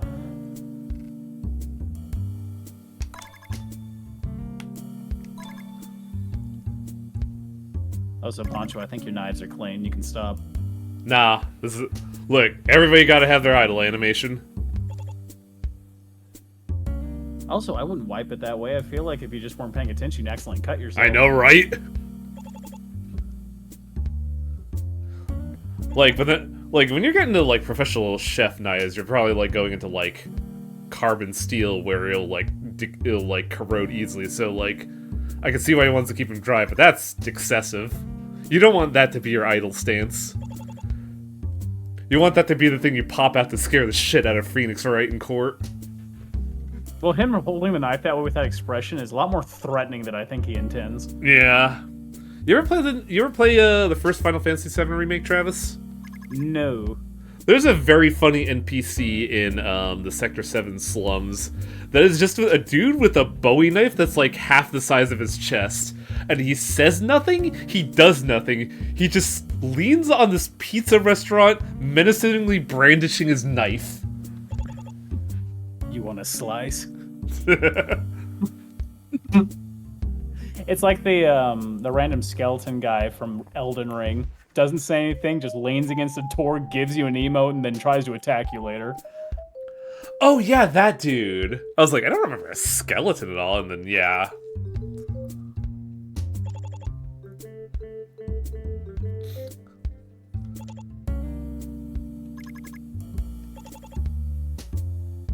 So, when we first met Yoshi, she was very hesitant of trying out Sharkhead, and this is like the backstory as to why she was trepidatious about it. I'm pretty sure I've had some shark before, but like nothing as exotic as Sharkhead. Well, especially served with the head. Yeah, right? Like, I imagine if I had it, it'd be like the meat removed or something, but shark skin is pretty tough. I don't even know how necessarily you would cut into it with usual utensils. I wonder if frying it makes it brittle enough to just like break into. I don't think so. That shark skin is infamously tough, and it's covered in teeth. Hmm? Yeah, shark skin. It's. If you ever wonder why touching like a stingray or shark is rough, is that they have basically what are small teeth pointing in a specific direction. Oh, it's not like a fine hair or anything. It's actual teeth. It's the same sort of chemical makings of a teeth. It's just very small. They're just very, very small. Yeah, I thought it was something like cat tongues. Cat tongues is more like a hair. Yeah, that's why I was perplexed. But kind of the same idea that one direction is fine because you're going with the grain versus against. Yeah.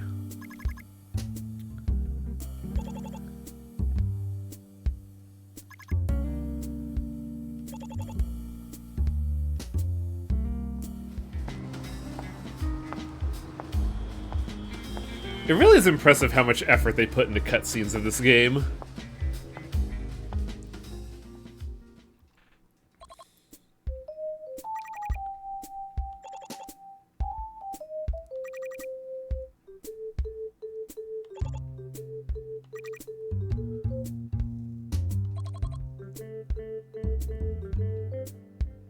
No quoting, correct me if I'm wrong, but I believe you're not doing the immortal shark fin soup catch and release. It's tentatively okay to catch shark. Yeah, because, like, if you're doing it to, like, actively hunt them and use them, like, purposefully in its entirety, I feel like it's okay. But, like, the comparison of just, like, taking the fin and then leaving them is a real... there's something about that is a lot more cruel than just hunting them. Well, in some species that you catch fish-wise, or really anything in water, like, there are certain laws about commercial fishing versus just personal fishing. Like, catching a shark, like, catching certain fish in a net, you have to release because you can't catch them en masse. And I think sharks kind of fit under that banner. But if you catch it with, like, a rod and reel and eat it, there's not an issue with that. Yeah, it's definitely about, like, balances of the ecosystem, because I remembered what I was talking about with overexploitation of stuff. I got in like a weird binge recently because I recently discovered that Vice.com has a really good series called Abandoned, where they go around and look at like all the abandoned like a lot of abandoned structures in America and the rest of the world. And one of them they go to I think it was either England or France, where like the local ocean there, commercial trawlers, they trawled so much fish that there was no fish population left, and all the small fishing village just died off because there was no fish to fish anymore, because these commercial trawlers would just like, they would basically base and operate just outside the like country borders. So they would just like go out, come back in, get all the fish all at once, and then leave. And then in like early 2004, there was just no fish anymore. So like capitalism killed an ocean. Well, it's like there was that period of time where almost all the whales in the area got hunted out because they would hunt them for their oil. Wasn't that a big thing around like Southeast Asian countries? I mean, I know it was pretty popularized by the English.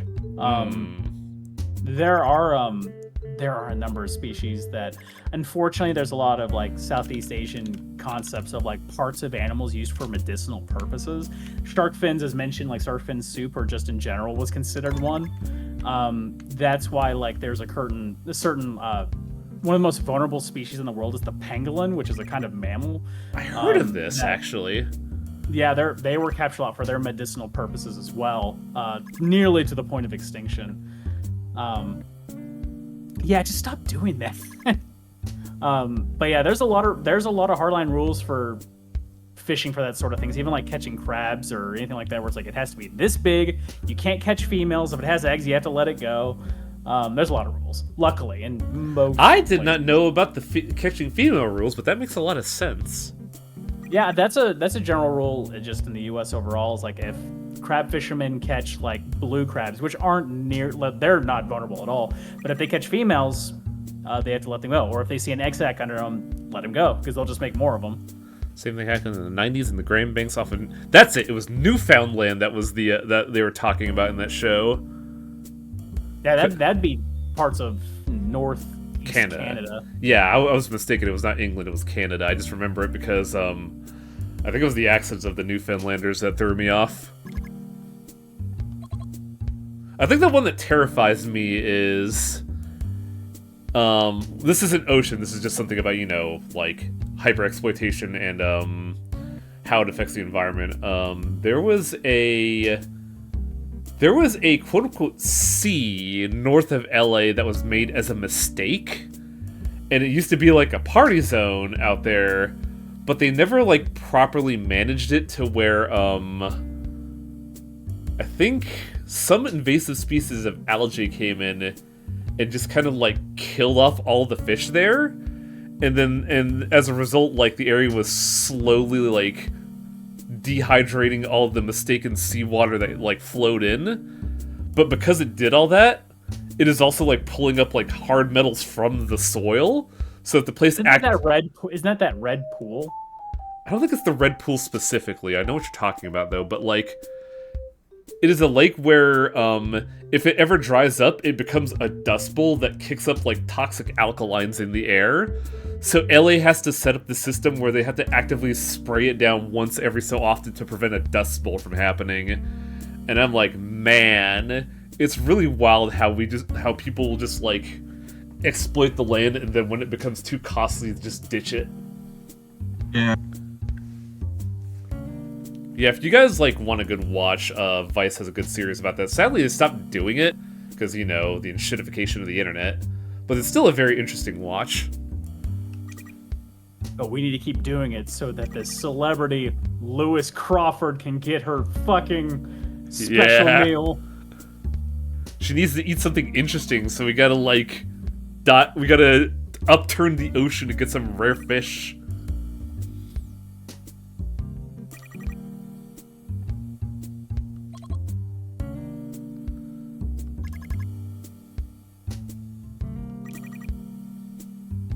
Yeah, we always think of like weird menu things like that. It's like the idea that people like to eat food with gold on it. That's excessive, right? Like gold foil pizza. I've actually eaten gold foil steak before. Damn. I didn't pay for it. I didn't pay for it. It was weird. I went to this like Philly cheesesteak place near my apartment. And they had gold foil steak. Yeah, it was like, it was hole in the wall place, stays open till 2 a.m. It's like nothing special. But the guy's like, hey, we're selling now the steak with a chimichurri salad for $18. I'm like, that sounds like a good deal. I'll get that. And while he's cooking, he's like, do you want gold leaf on it? And I was under the impression that maybe he was just joking. Which is an easy thing to jump to. So I was just like, oh yeah, glitz it up with a big okay sign. And then when I get it, he covered it in gold leaf for free. Oh man, that's really nice. And I was just like, oh, okay, thanks. I didn't know you were gonna actually do that. Yeah, gold foil is really cheap, but restaurants charge a mountain. Oh yeah, you upcharge it for the experience. Well, it's like that video of like Salt Bay's restaurant where he charges $2,000 for a steak with gold leaf on it, which is ridiculous. I ate it, and to no surprise, it adds nothing to the steak. It doesn't even taste like anything. Yeah, it's a neutral metal. Also, man, like, I'm not gonna lie, if I was served this, I probably wouldn't eat it. I mean, the fact that they poorly fried it makes it look terrible. Yeah, and I don't think Los is having a good experience with it.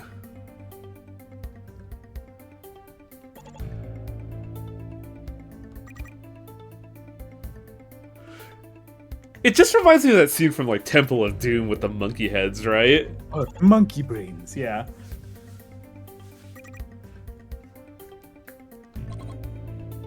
That movie is ridiculous.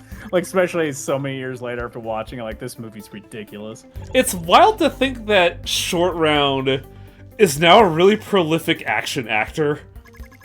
No, Short Round is now an Oscar-winning actor. That's right. Fucking Everything Everywhere all at once. That got a fucking Oscar, didn't it? That was such a good movie. He was also in The Goonies as well. Was he? Shit. Yeah. He was the kid with all the inventions on his body. He was Data in Star Trek? Was he?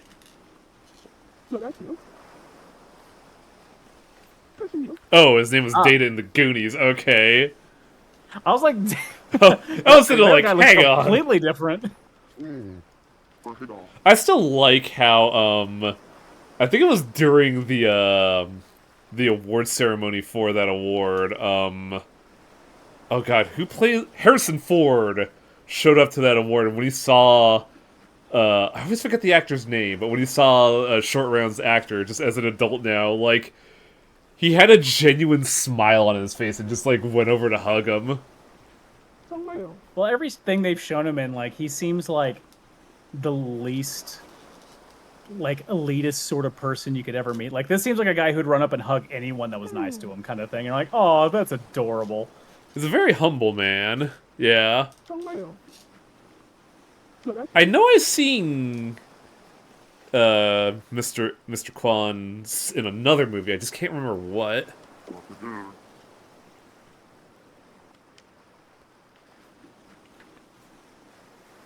But yeah, that was the big backstory for Bancho. For the abridged version, in case you weren't paying attention with all the random talk, he cooked a shark head for a celebrity. Didn't work out. Yeah, and the big central thing is that Bancho is very much a person that cares about creativity over customer satisfaction, and he thought that this very picky woman would enjoy roasted shark head, but she immediately balked at it. Kind of reminds me of that movie, The Yeah. Menu, that came out a few years ago. Movie what? The Menu. Never heard of that. It's supposed to be a horror movie. A big air quotes I'm doing there. Where it's like all these elitist people go eat with this elitist chef on an island, but then things start turning dark.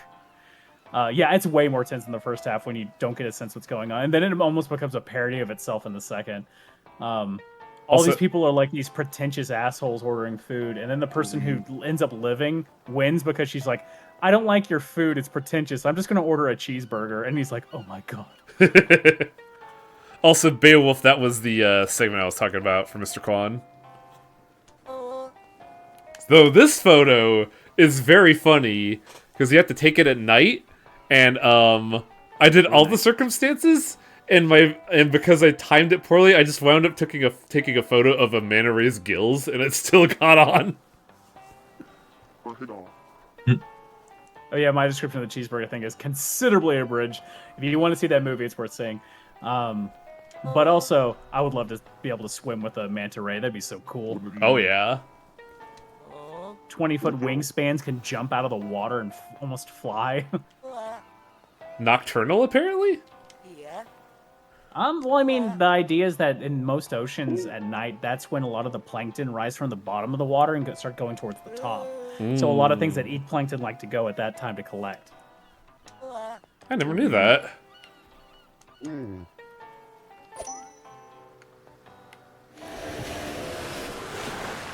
Here's Mr. Bacon. Mr. Bacon. I had bacon with my dinner tonight. I haven't had bacon in a while, shit. I had French toast with bacon. I've been having pancakes for the past 4 days because, like... 4 days straight of pancakes? Yeah, because, like... A, I've been on, like, a weird pancake bender lately, but also having a soft meal helps for, you know, the dental surgery. But I just like how you picked one soft thing.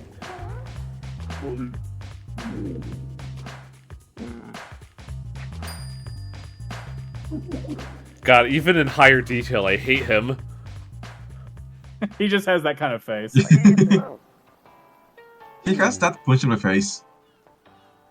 It's the smile. It's the smug smile. That always seems like such a curse if you're just born with a punchable face. You could be the nicest guy in the world, but people will be like, oh, God. One of my dad's friends is like that. Oof. And he grew up getting punched a lot. So That sucks. it didn't help that he was kind of a jerk, too. So it really worked out for him, I guess. Alright. Got a lot of Instagram posts.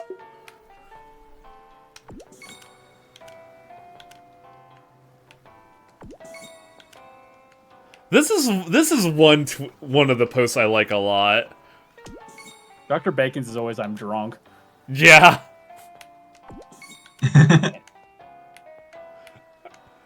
Boncho is also really funny. It's just like, well, shit, we got published. This game makes me want to go get a beer. I know, right? But like, for me, it'd probably be like a cocktail more than anything. I went to a Daiso recently to buy a bunch of Japanese candy for my mother for Mother's Day, and I didn't know, but this one beer company was making sake ale. Ooh, ale, really? Yeah, yeah. It was this beer from Kyoto. They had a bunch of different kind of IPAs and stuff, but they also had a yuzu ale and a sake ale. Yuzu, what's yuzu? It's a kind of fruit. Ah, okay. Because the name's familiar, I just didn't realize I never knew what it was.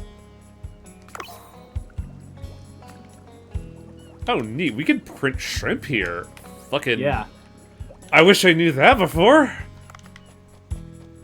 Friendship. Have I ever told my Friendship. story about my first experience with the term market price on a menu? No. Don't think so. This is back during college, so I want to say 2007, 2008, and I had passed one of my finals with flying colors, and I was like on cloud 9. So I went to my sushi place for lunch, and they were just like, "Hey, welcome back. You want your usual udon bowl?" And I'm like, "Nah, I'm feeling great today." And I'm just looking at the menu, and I see something called sweet shrimp market price, and I'm like, "I'll try some of this." And they're like, "All right, cool." So I get that, I get the meal, and I'm just like, and it's like a sashimi thing, so you get like 2, and I'm like, "Oh, that was good," but it didn't like fill me up, so I guess I'll get my soup as well. And they're like, "All right, can do." Finish the soup, get my bill. My bill is like $50, and I sat there like, "What the fuck?" I'm like, "Why is my bill $50?" It's like, "Yeah, that's the price of sweet shrimp right now, dude." And I'm like, "Oh shit, market price is a bad thing." Market price means ask first. Yeah, I didn't realize that. We did get staff recently. No, you know. Oh yeah. And now when it's half the battle. We got some hires. Oh god, you're expensive. But you're a really good cook and we need that. I would do it. It's worth it. Yeah, Yoni is interesting in that, she's an incredible cook, but she's also she's also pretty good at procure, and she can make more plates per ingredients. I'm a bit... I like her. I forget the name of the hair accessory, but I like those. Hair Hair buns. Yeah, hair buns. Um, I think they had a different name. I believe That Liu looks pretty rough. yeah, He really needs a job. he's your budget option, but I believe Dre is an influencer. Oh god. There are 3 influencers in this game in the employee listing. You gotta save those hires because there's some dinosaurs you have to hire. Yeah, that's why I'm going for internet ads, because I want to get the Cho Aniki reference. Training. Do I have the money for training? I do. Sadly, I don't have enough for rank 2, I think. Because then that would just pop her fucking cooking to the stratosphere. I mentioned it on the past stream, Travis, but like, one thing I wish this game did a lot better was let you know that you could do some stuff, because I went through most of this game all the way to end game without training my employees at all. Oh no, I agree. I went about like 30 days without knowing I had to make wasabi. So they'd be like, "Oh, why are they cooking anymore? What's going on? People are leaving." And then, "Oh, there's an icon over here." Yeah, luckily I caught that one earlier than later, because it is something that's easy to miss.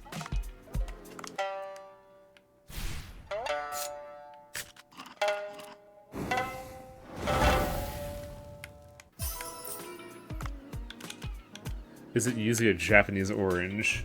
It is a citrus. Ah. I am not one to claim to know about anything about fruit, is what I'll say. Because I'm kind of a weirdo in that I like to snack on vegetables over fruit. It's probably better for you that way anyway. It's a bit. Fruits are tasty, but they're a bit. I always consider them a bit of a luxury food. They're definitely luxury food, but they still offer nutritional stuff. Yeah. But like you put There was a period of time where I'm like, I want to get into fruit smoothies, and then I realized, God, this is so expensive. I was on that fix too, and like the best way to do that is to like go to Walmart or something and get like the budget frozen options. Yeah. But then I don't know what happened, but my stomach started really not liking smoothies. But anyways, here's the Sea People mirror demonstration. Chromatic aberration for teleportation. So before we do anything in the village, I want to go back out into the ocean real quick, because we still have a quest to do. How's your lactose tolerance? Not bad. Like, I can eat ice cream fine, I can eat cheese fine. I don't drink a whole lot of milk, but I've never had issues with it. But, like, when I used to make smoothies with yogurt, that's when my stomach would just, like, would just die forever.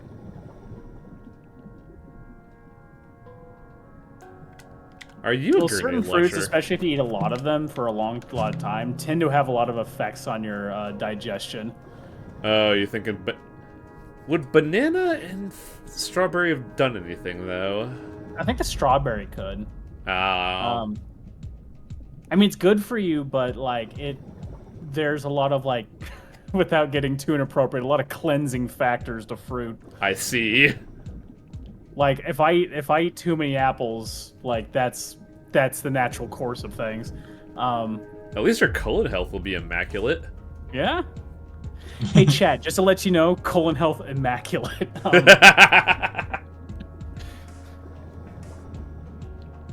Now, if I remember right, there should be some Cleonies out here, but where the fuck are they?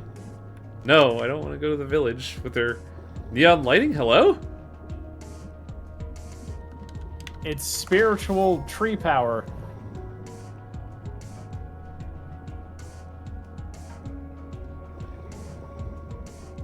Unfortunately, down here you'll find a lot more of those Nautilus creatures, but like those little swimming slug things that are for the side quests tend to be a little bit higher in the deep water. They're kind of all in the same spot. I remember. But luckily, there's arrows that highlight them, so they're easy. Oh to find yeah, I forgot about that. So we can just like go. Oh, that's an angry fish. We don't want to. Oh yeah, angry arrow. My bad. Aren't Cleone also known as angelfish, or am I thinking of something else? Well, angelfish are an actual kind of fish. Ah, okay. Yeah. Have I caught you yet, young man? Would it be something like now as Angels of the Sea or something like that? That might be what it is. Now the question is, it is biblically accurate angels or just... Ah, yes, my fish that's a bunch of circles surrounding a flame. Be not afraid. Okay, be kind of afraid. Yeah. Have I caught you yet? Oh no, I have. That's the one with sail fins on it. Yeah. He just didn't deploy them, so I didn't recognize him.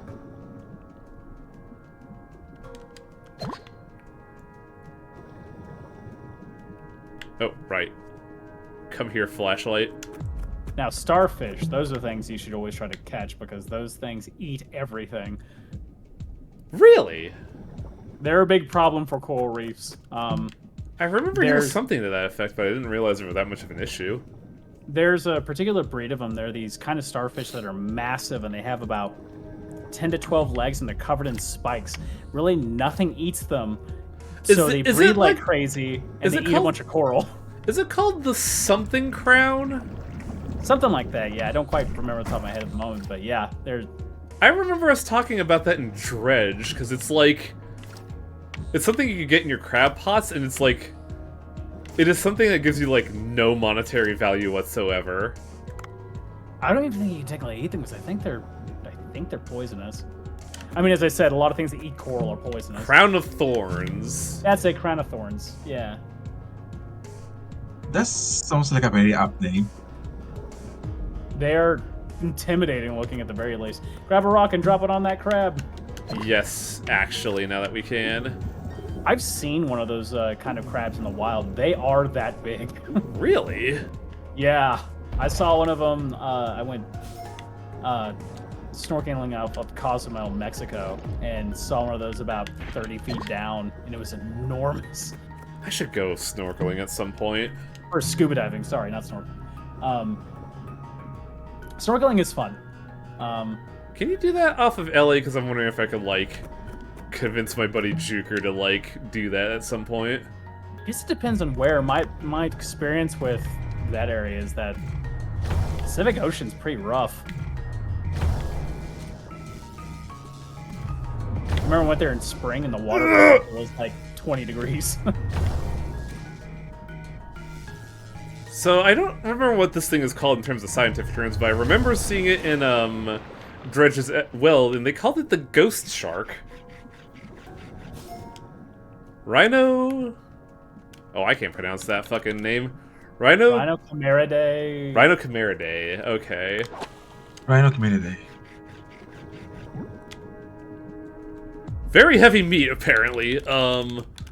Thing is that like most fish that are deep in that water, we see them occasionally on camera. Like if you see a video of it, that might be only the 1 or 2 videos of that creature ever to exist. So like we know nothing about a lot of these things. Yeah. Is the blobfish one of them? Because I remember the blobfish being a big meme back in the day. I mean, those things look so goofy. I bet those 3-star combs are pretty valuable, actually. More than likely, it's just that, like, They're a pain in the butt to catch. I'm just getting them. I'm just picking them up to get them out of the way. Oh God, that's right. These are 7 kilograms. Speaking of market pricing, I went to a place that was selling crabs, and do you know how much per pound those kind of crabs cost? No. Where I am, $60 a pound. Holy shit. Yeah. Oh, I am in no condition to fight a mega mouth shark.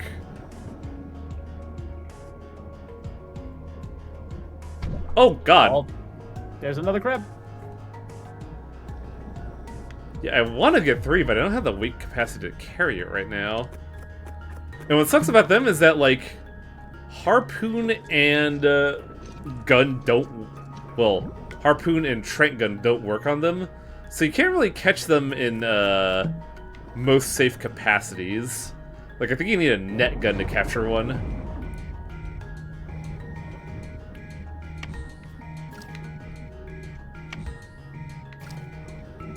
What the fuck are the angelfish? That's what I came down here for.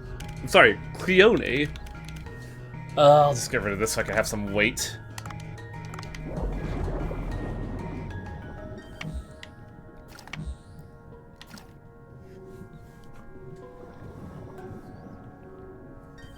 Posting a Twitter link. Oh yeah, go for it. Like, I don't police links here. Also, I might like this. Oh, and those douchebags Yeah, slam you with their chests. Those fish are so fucking annoying, yeah. I might be in trouble, because I still haven't seen any. What is this? Otaku AP? Dude, if I saw an underwater deep fish Vaporeon, that'd be the coolest. Oh, God. That'd be a really good alter design for like one of the future Pokemon games. Yeah. They need more deep sea stuff. But deep sea is spooky, and we don't want to do that to our kids' video game. We'll just make ghosts that eat their souls. That's it, but... Yeah, true. And because Pokemon are fuck up. God, Most of even- them are fuck up, I guess. Also, man, as early as fucking Gen 1 now, I think about it, there's been some pretty, like, dark stuff, like... Cubone is a particularly memorable, like, dark-ass story. I wear the skull of my dead mother. Yep. Hey, I'll grab you. But hey, my man, where the fuck's my oxygen? Ooh, salt, I'll take that. I might be in a pickle. Yeah, like I said, there is the ghost Pokemon that holds a mask. I think was its face before dying. There's Drifloon, which tries to steal kids. God, I don't know Pokemon Night. We don't really talk about it much on like the stream live, but like I didn't play much Pokemon. I did like up to Gold, Silver, and then stopped. But like I tried Sword and Silver, and I like that one a lot. Which one? Sword and Shield. I said Sword and Silver, didn't I? Yeah. It's not to say. Although, I mean, I didn't like Sword and Shield. It was fun for something to come back to, but I could see why people had like grievances with it. But like, the thing that got me the most was the fact that there is a lot of like fucking punk rock culture, and I really like that.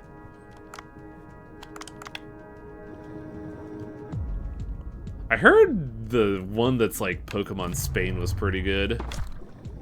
I think it's the newest one, right? Yeah. I just like it because they have a little crocodile that looks like a pepper. Oh yeah, that's one of the starters, isn't it? His name is, Yeah, I think I his name think is Fuecoco or something. Yeah, Fuecoco. I thought that was the one with Weed Cat, right? I don't remember. Yeah. I think? That was the one I was interested in. But like the starters That's for Scarlet and Violet. the starters for Swoosh though were not really that remarkable in my opinion. Like I picked the rabbit. Go ahead. Go ahead. I'm gonna read something different. Oh, I was just saying I would if I picked the rabbit initially, but if I had known, I would have gone with the monkey instead, because I didn't know that the monkey. Monkey's coolest. Yeah, I didn't realize that the monkey becomes a drummer. I like the rabbit. I just don't like Honestly, all the just like- Pokemon eventually evolve into weird humanoids. Oh, there's a boss. Yeah. The rabbit just becomes a soccer player. Yep. So I pulled up a list, and they're listing like the top 10 scariest Pokédex entries. For example, Frostlass. When it finds humans or Pokemon it likes, it freezes them and takes them to its chilly den where they become decoration. Oh, you mean like what happened just now? Yeah? Because yeah, as Travis mentioned, Frostlass here's based on a a boss Yuki, fight. Ooh, That's a good point. Yeah, I think it is the Yukiona. I think the one I like from Swoosh is the mushroom girl that like, if it makes any noise, it'll actively hunt down the source of the noise and beat it to death. We all feel like that sometimes. Yeah. Also in the Gen 1, there is Paras and Parasect, where it's a crab that has a fungus growing on it, and the evolution is the fungus taking over the crab.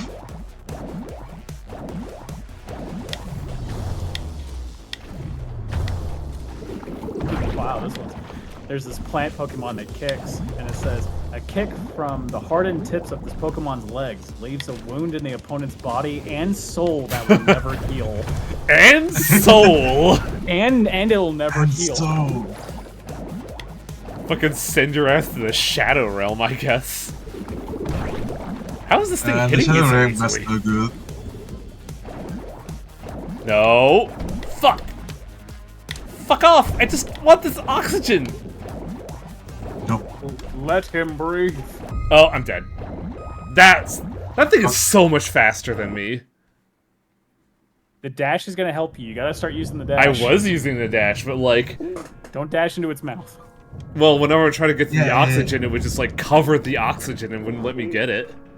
Yeah, Balamala said it on chat, Parasect being a cordyceps that takes over its host. I love brain mushrooms.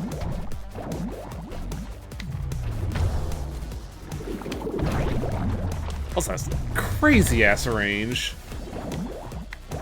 It's that classic issue that I sometimes had. I always had issues with the Mega Man games for this. It's an old school game thing, but the fact that an entire body of an enemy is a hitbox, Yeah.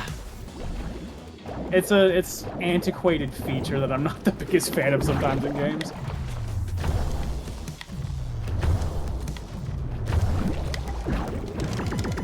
Fuck I started off. thinking about Pokemon like, and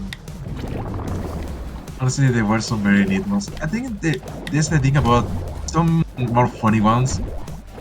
I think there's the thing about Mimikyu that you cannot ever look below its disguise or something. Yeah, because it'll fucking kill you, won't it? Yeah, I think so. I think I remember when I did this, I had the sniper rifle, so this thing wasn't a problem, but I have a Man, trank you gun can right now. eat. Yeah, Getting slapped around. because it's so much faster than me. Like, I'm lucky I got the fucking paralysis harpoon, otherwise this thing would just overwhelm me. I also like some Pokemon entries that are just silly, like Alolan Raichu's like, why did he get so round? Maybe he ate a bunch of pancakes. No, that's just Wang. Look, man. I get hyper-fixated on a meal. You can turn, you know, there's a lot of things you can turn pancakes into, like waffles. There was a cool dish that I saw that was just like, you make a pancake batter, but you cook like eggs and other stuff in it in the stove. I forget what it's called. If you got some hot dogs, you can make corny dogs. You could take some fish, like catfish, and make fried fish with pancake batter. That sounds really good. I remember back in 2019, there was this trend of cooking pancakes in the rice cooker, and I tried it, and it didn't really turn out all that well.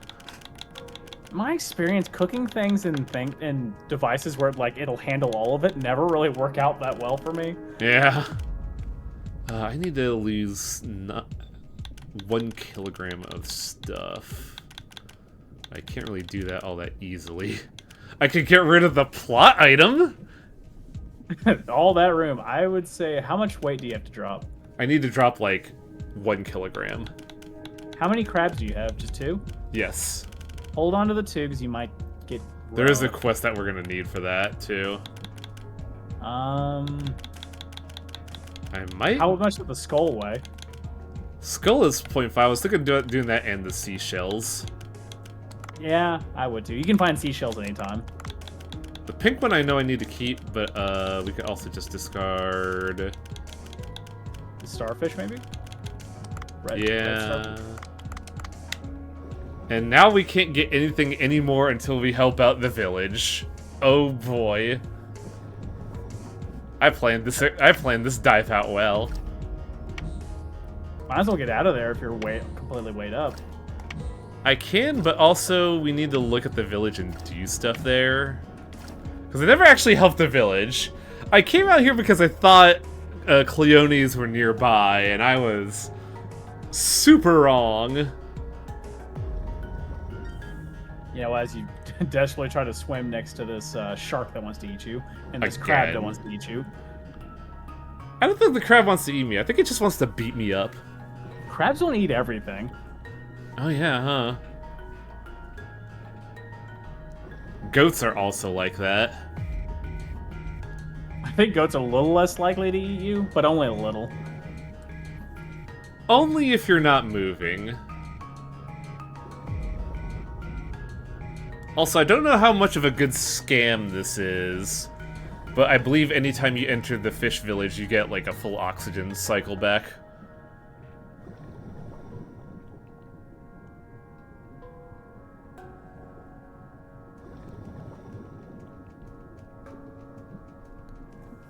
Crabs also just eat crabs sometimes.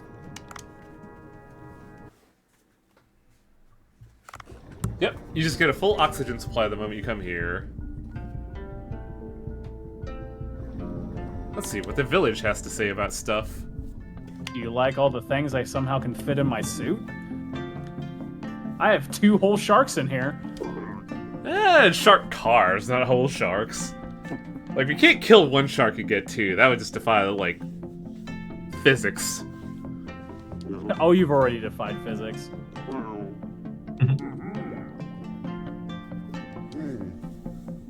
King Long. You look familiar. You look alright, get in.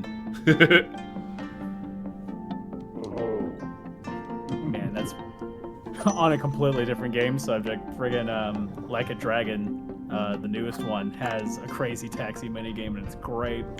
I need to get back to finishing fucking Yakuza 7. That's Like a Dragon, though, isn't it? Well, there's two Like a Dragons. There's Like a Dragon, which is Yakuza 7, and then there's Infinite Wealth, which is 8. Yeah. And Infinite Wealth is the one that has the crazy taxi. It also has its own form of Pokemon Snap, Animal Crossing. They have a bunch of different mini games in there. It's ridiculous. Yeah, but I need to like get around to finishing just 7 because I'm like at chapter 11, I want to say. 7 has the better story between the two, though, I will say.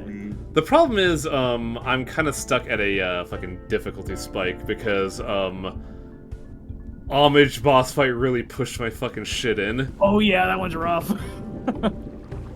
What game are we talking about again? Yakuza. Like a Oh. Dragon. Yeah. I know that one fight. I think Also- there is an optional stuff you can do to level up. Yes, but also just to bring up something real quick. When I first played this game, I was sitting there like, wait, we're in the fucking ocean. How is there waterfalls in the ocean? And apparently, that is actually a thing that occurs, underwater It is. waterfalls. Yeah. Like, I forget what the condition it is to get underwater waterfalls, but that's a real thing. And I'm just like, whoa, what? How? I imagine it has to deal with differences in liquid density. Like, it's probably not 100% like normal water. It might have minerals in it that cause it to sink. Maybe. But yeah, like, it was a really interesting, like, detail that threw me for a loop, because I didn't think water could have waterfalls, but here we are. Yeah, the ocean has waterfalls, volcanoes. Yeah, ocean volcanoes are interesting. Like, I'm surprised we haven't tried to do geothermal in the ocean, but, like, I guess routing the energy from ocean to any, like, feasible source would be a logistical nightmare.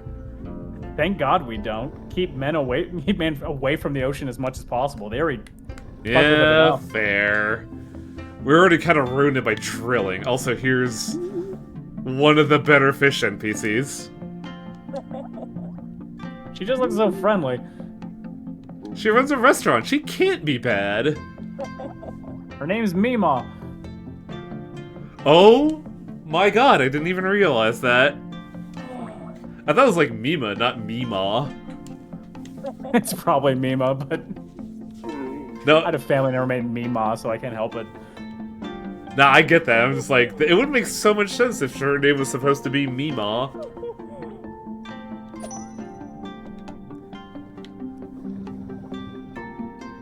It really is, like, on the note of, like, renewable energy, it really is something that, like, we have to figure out, because in order to get by work, I've been, like, just watching whatever YouTube feed goes in my, thing, and man, the things we're doing to, like, make, renewable air energy feasible, some of those designs are wild. It's all in a reach to make it more efficient. Yeah, because, like, the big problem with wind energy is that since you need to either be away from any source and get, like, the good uninterrupted wind way up in the sky, or you need to make the turbulent wind in a city useful, and it seems like people are starting to shift towards the latter. Well, and also the price to build wind-generating structures is really expensive. Yeah. And the return is not really good for commercial use compared to, like, solar.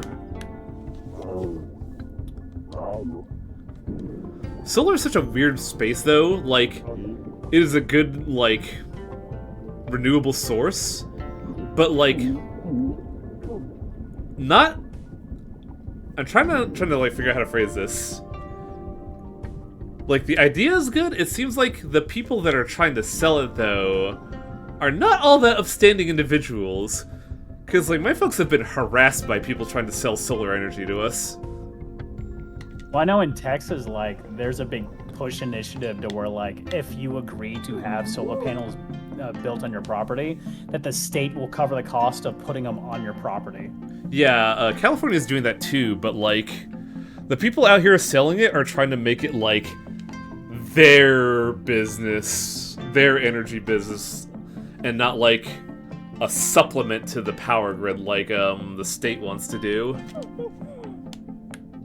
And like one company was like, yeah, you're gonna be like, we're gonna set you up and you're gonna be off the grid and you're gonna have batteries to set up. And I'm like, this seems like a real bad idea. Just to be entirely dependent on solar energy. One of the wilder and interesting concepts I saw for solar energy was that the idea of building solar panels in roads, just because of how much space they tend to cover and kind of the kinetic energy of cars running over them, apparently like affects how well the solar energy absorption works. Like, it's weird. Yeah, but like they would have to restructure the entirety of the nation's infrastructure to allow for it, so it's like, oh, good not fucking luck. feasible.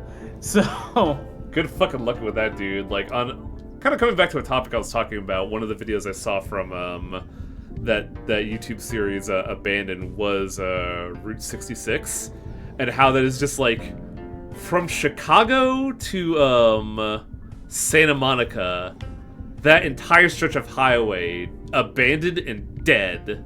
Not even demolished, dead. yeah, spooky. Like, you cannot expect, like, a governing structure to restructure anything. They'd rather just build something new elsewhere and just forget about the other one. By the way, we're here.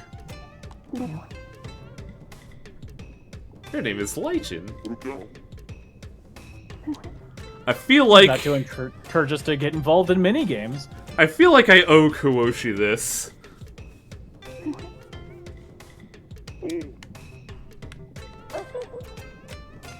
Also, I like her because she's a lot more open-minded than literally everyone here. Yeah, a lot of people immediately are like, you suck. Meanwhile, she's just like, ah, fucking whatever, come in, spend money. Of course, that guy on the right sucks. I have not done that game. I heard it's a real piece of shit. So it's one of those games that there's a card flipping minigame in there, and because even if you're ahead because of turn order, they'll make you lose even if you're winning. It's really stupid. Yeah. So now we have to catch the seahorses for the sea races. Luckily, I have a bug net.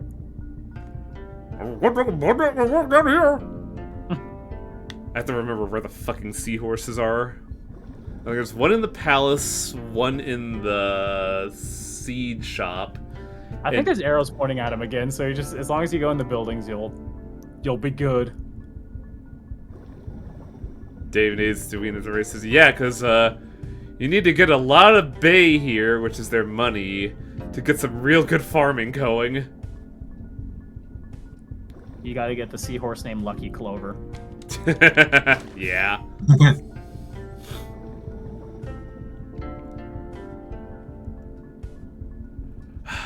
Are we in a reality where a God Hand remake could exist?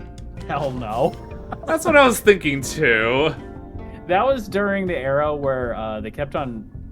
It was, I believe it was Capcom had all those basically the weird games coming through Clover, and released a bunch of weird stuff that didn't sell at all. Hell, fucking companies are closing studios even when they're successful. What do you think they're gonna do with them when they're not? Wait.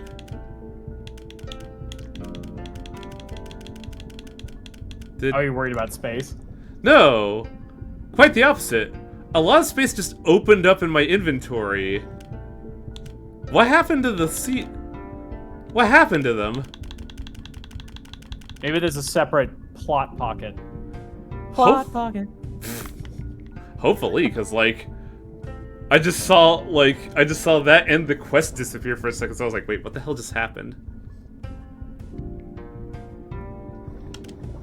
No, fuck! Oh, you went to the wrong mirror? Oh no. And speaking of weird creatures, man, seahorses. Evolution was weird about them. Oh They yeah. made this creature that could barely swim. Like, any current is just too much for them. Hey MC, thanks for the raid. Welcome to Fish Sim. I have to go back to the Sea People village because I fucked up. Oops. Oh, what were you playing, MC? I saw your stream a while ago. I forgot what you were playing.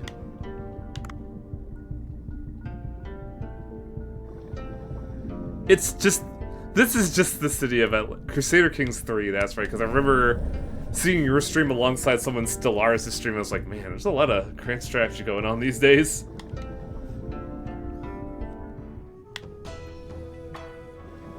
Hello, leader. I'm just here to steal this seahorse. Now I'm gonna go gamble. And probably lose. There's a paradox. Ah, that would explain it. Go over to the shrine too. Whoa! Shrine? Or never mind. Well, the other building on the far right in the back. Oh yeah, I never did go there, did I? Nope.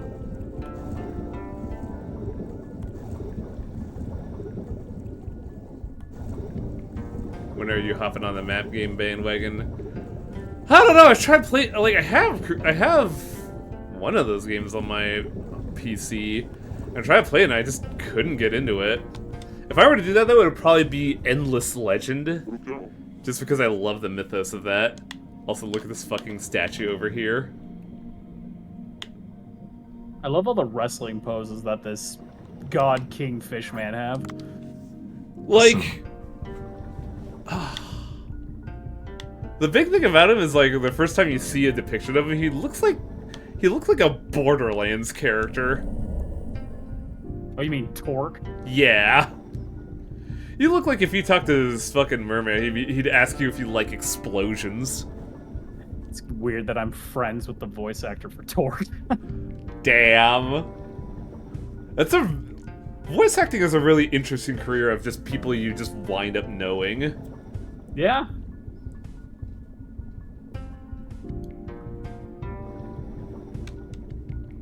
Okay.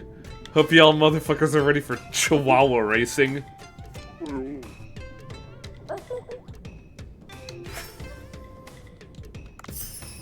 Hi, Mr. Emperor. I've reopened the gambling sector of your village. You're affecting an island and a lost civilization's economy. Congratulations. Dave is very prolific. God. I've seen this guy in a fucking Vanillaware game. Yeah, I could see that.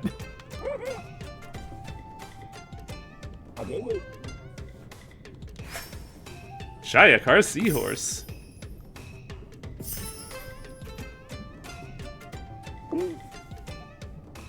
It's almost like the pocket racing game in Yakuza 0. God, I played that and it fucking ruined me. Still the funniest idea that this Yakuza is like jumping in front of kids and getting really intense into pocket racers.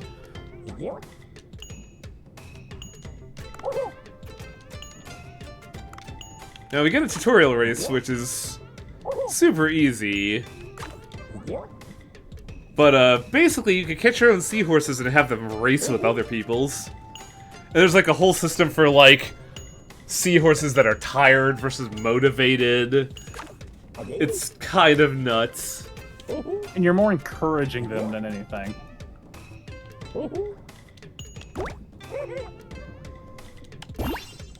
I never played much of this because, like, I never needed the money, but, like, yeah. You basically have to cheer them on so they could do race, so they could, like, go faster. But don't cheer them on too much. Yeah, I wonder which one's gonna win.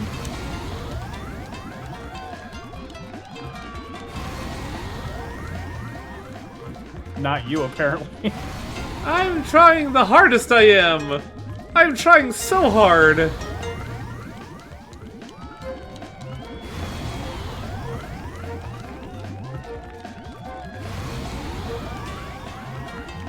Dang it.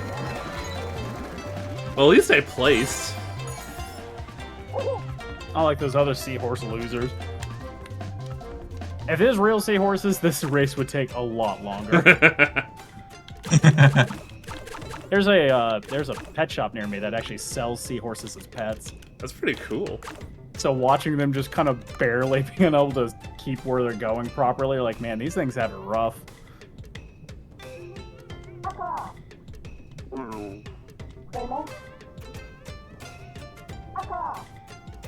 Have you ever just walked up to someone and just said, "Why are you so angry?" Actually, yes. You asked a stranger why they were so angry? Yeah, because they were very like they were like explosively expressive. As so like, yo, what's wrong? Why you so mad? Nothing worse like walking up to a stranger than saying, "Calm down." I know that is like the ultimate way to make someone mad too, honestly. Oh yeah. The two words "calm down" never work. Every game always has like these gambling people, and they're always the worst. Oh yeah, because you never.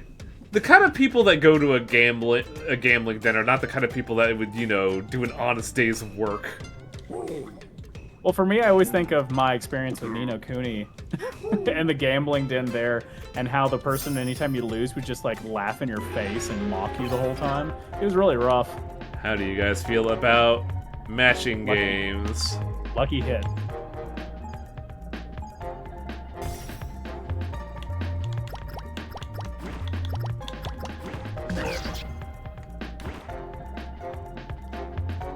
Alright, so jellyfish and shell. Let's see. What? Fuck you. See?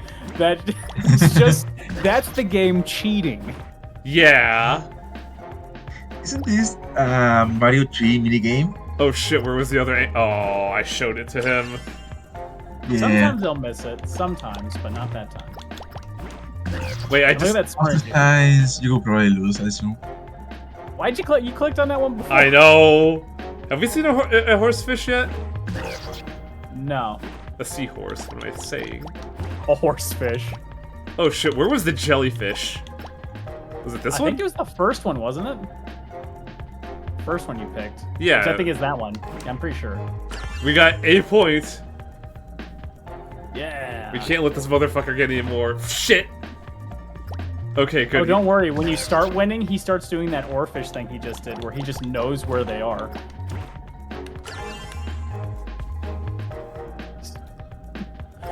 Finally, that stupid starfish is out of the way.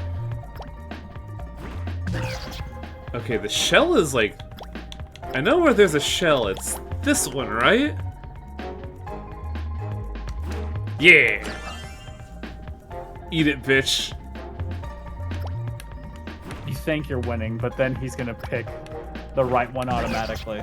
He knows where the seahorse is. Up. Guess not. Was that a crab? That was a crab. Yeah. I like how Dave has to clap over his head. He needs the people in the back to know that he's winning.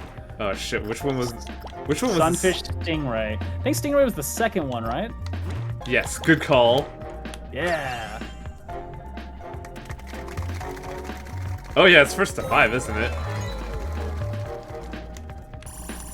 Because you can't win anymore. I love how it was just like, yeah, I'm just gonna cheat, what's up?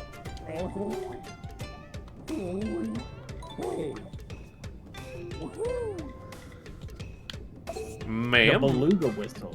Ma'am, I got you a whistle back. Now calm down. I can't believe even the belugas are aware of fucking mercantilism. I don't know how to use a whistle. I mean, to be fair, how are you supposed to blow it? It's easy to say how to blow a whistle, but underwater logistically, yeah. Yeah. I guess you could take your apparatus off and give it a quick blow and then, oh god, put it back in. See, my thought was just like take the hose out and plug it into the whistle.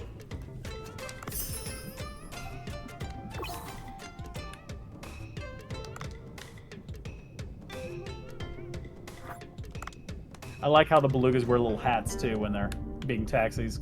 Yeah. So we still need to earn some trust with the village. I'm wondering...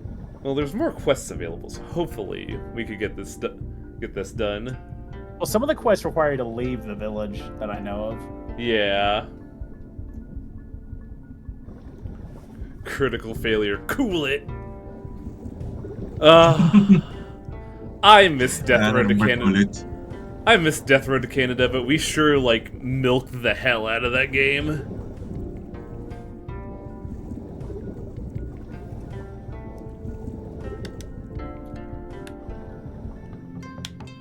Mima?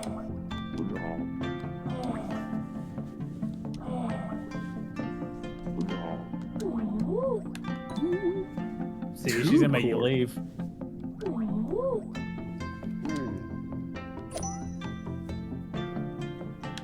Time to pick up some bones. It's probably a good idea. Find some living rocks. It's probably a good idea that we go out and, you know, make some use out of this accidental leaving and rediving into the village. Totally didn't botch this, no sir.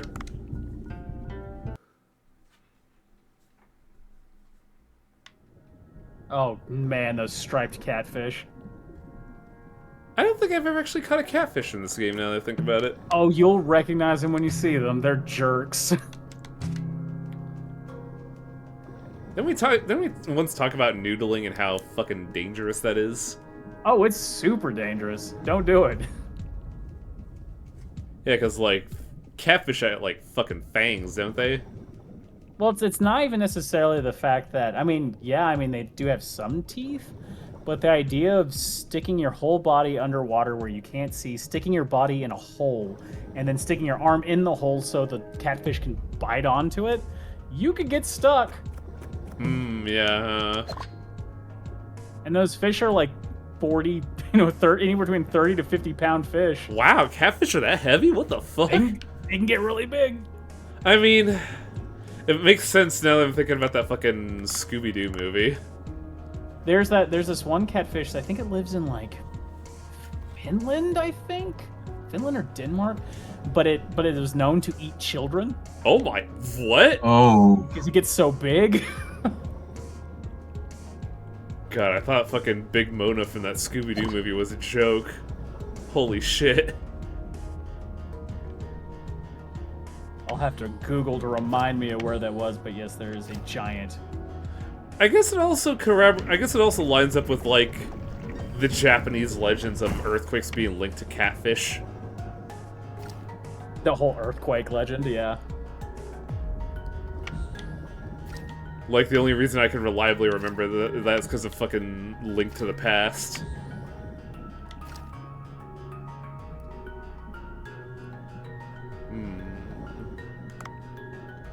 Well, I don't have the shock harpoon, so that'd be a harder kill.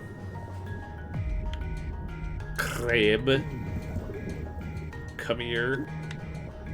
Die. Ooh, hell yeah.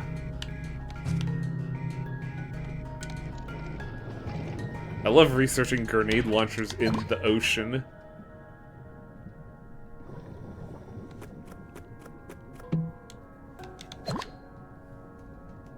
Okay, so the catfish I was thinking of is called the Wells catfish. And you can find them in Italy. And they can grow up to 600 pounds. Good lord. Oh, yeah. But you could only carry about 90 back to your wagon. Yeah, good luck to your wagon. It just reminded of fucking Oregon Trail where you could kill a bear and get like 300 pounds of bear meat, but you could only carry so much back to the wagon. I feel like that would have been a real problem back then. Hunting a bear or trying to preserve bear meat? You know, both. Now, when was the era of Oregon Trail? I'm trying to, like, think of what their gun game would be like. Mid to late 1800s, I think? So it'd be like, what? Flintlock shit? I imagine... Again, my gun history is probably going to sound pretty similar to my disease knowledge, too. I'm going to say... Yeah, there were guns. It wasn't like, What are those guns where they have to stuff the powder in? It's past that point because that was I 1700s. believe that's Matchlock. Yeah, these are guns you could actually reload. But again, I'm no expert on that kind of thing.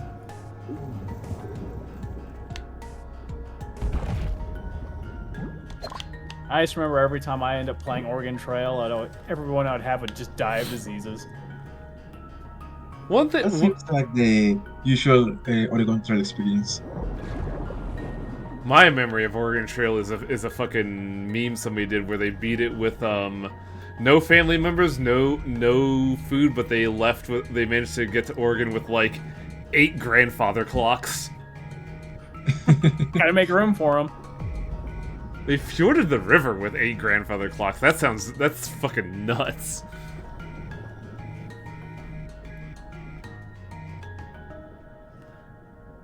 God, it's really funny to think about too, because now that I think about it, Death Road to Canada is kind of like an Oregon Trail style game.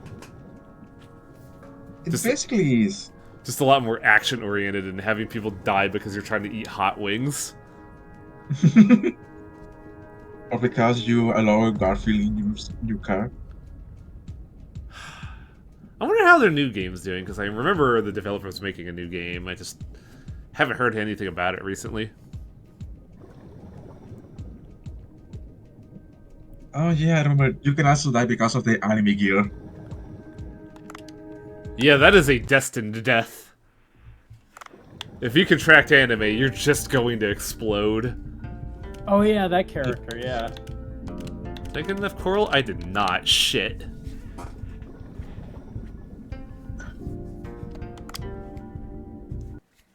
I had to look it up who'd made Death Road to Canada. Noodle Cake Studios.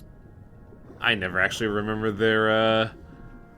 their company name. I just know that the main developer's name's like Keppa or something. Because the hardest mode in that game is called Keppa mode, where you have to play as the developer who has a perk that deals triple damage, but you die in one hit.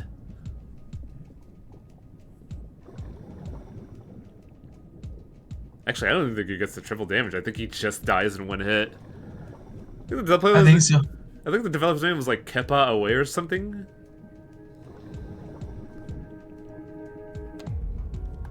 Oh, where the fuck is that third piece of coral?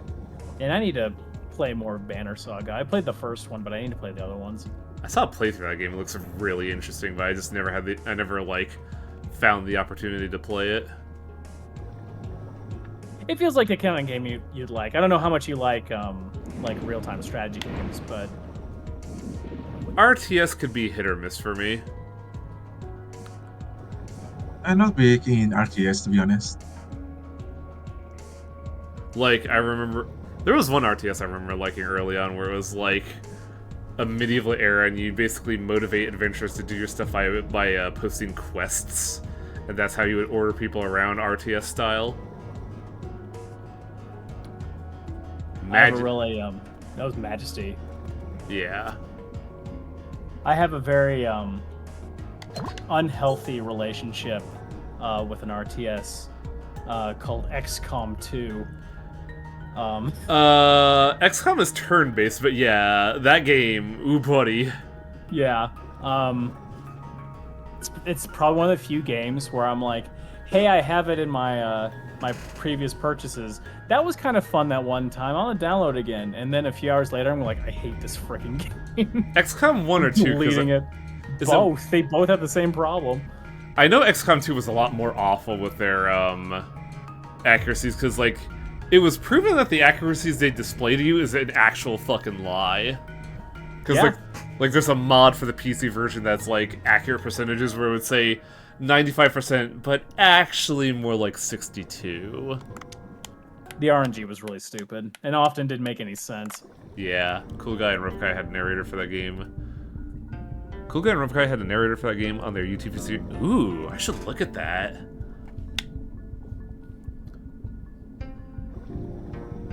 Yeah, I remember I beat XCOM 2015, I think that was the remake.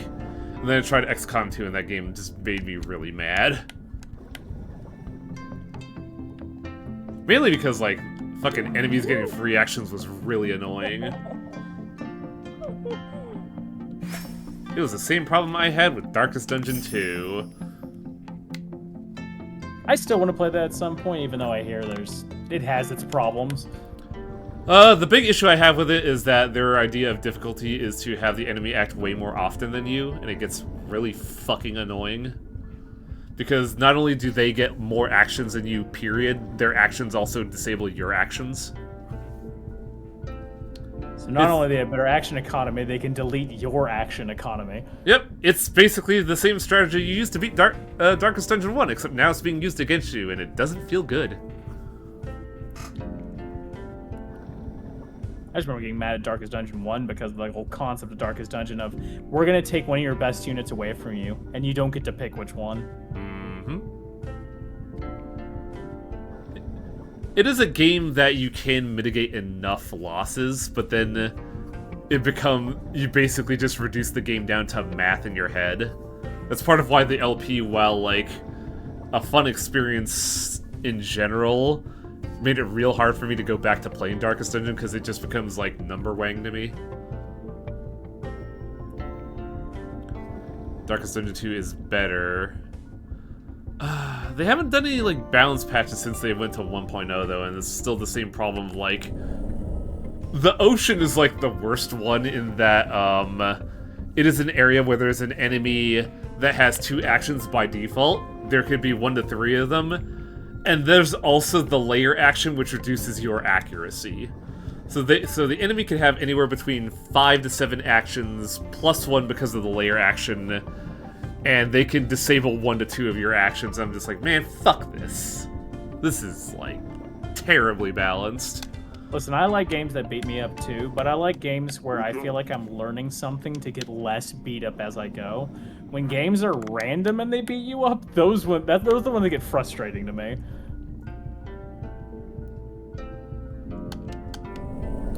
Are there, like, no quests here? What's happening? I can't fill out the meter. I think you pretty much... Have you visited the castle since? Like, where's your hustle, loyalty, and respect meter here right now? 95 of 100. Oh, wow. Okay, that's why I'm like, wow, we got no other quests left? What? I talked to Swam. Where the fuck is Swam? He's right outside the castle. Or talk to the princess. She has anything for you.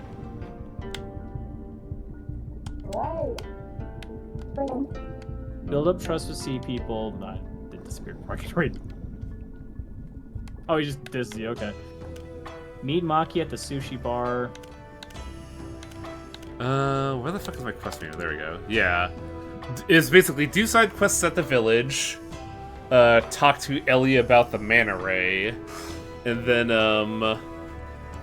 meet the, Cleone lady at the bar. It might be that you have to do more of the other stuff before you get other maybe. missions. This is probably the cutoff point.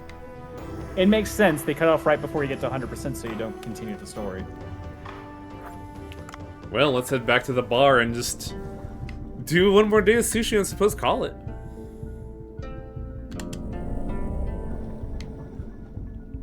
Back to this accursed mirror that I always fuck up trying to go to. Or just go to the wrong mirror entirely.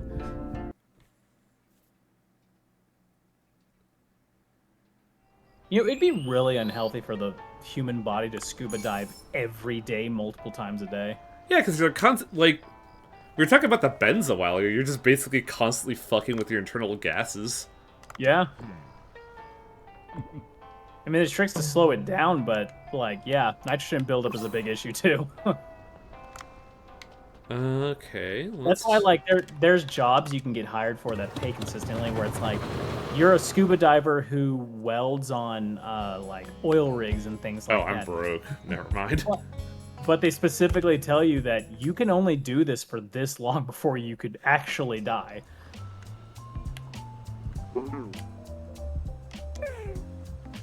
Up, special event? Oh, because...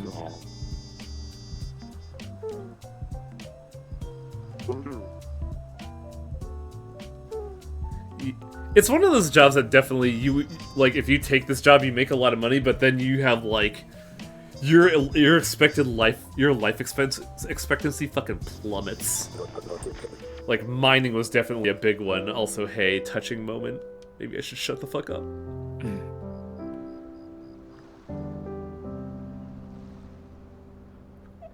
I'm sorry, that Polaroid with the baby.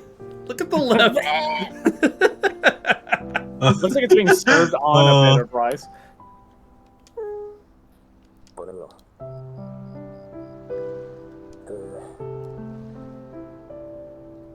And yeah, like, this is a pretty chill story, but also, this kid's dad is just dead. Yeah. So you adopt her by pushing her into the kitchen to cook with the chefs. Unless she just lives by herself. I don't even know how old she is. She must be pretty young. It looks like she graduated recently, though. Yeah. Just can't tell if it's from, like, grade or high school.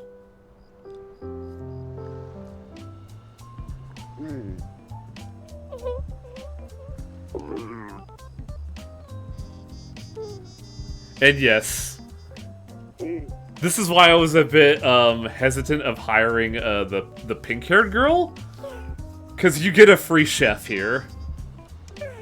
She doesn't look like much, but when you stop upgrading her, she's a really good chef. Yeah. The only problem is I'm broke. Nah, that's why I have pink-haired girl there for now. What a spirited child. I like her. Look at him just pointing with his arm crossed. You work here now, but you get no special treatment. And yeah, like, she is actually free. It's really nice. What's she doing here, old man?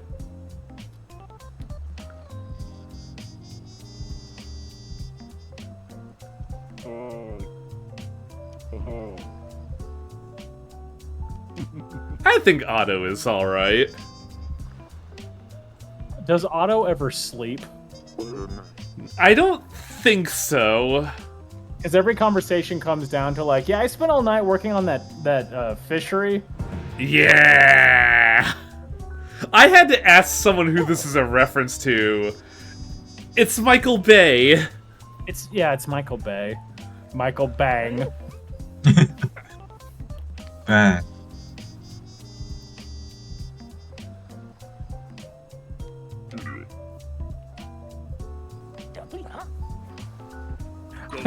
I don't want to judge you, Wang, but the fact that you had to ask who it referenced with a name that's so on the nose. It was that moment of like, I know who this is. It's the Explosion Man. What's his name? It's supposed to be Michael Bay, but for whatever reason, his model looks like Quentin Tarantino. I don't know about that, but like Quentin Tarantino's weird head. I mean, Koshi has me fucking. Well, no, there's also Project A. Well, I should just say every Jackie Chan flick ever. That's like what I watched as a kid was kung fu movies. Also, Big Trouble in Little China.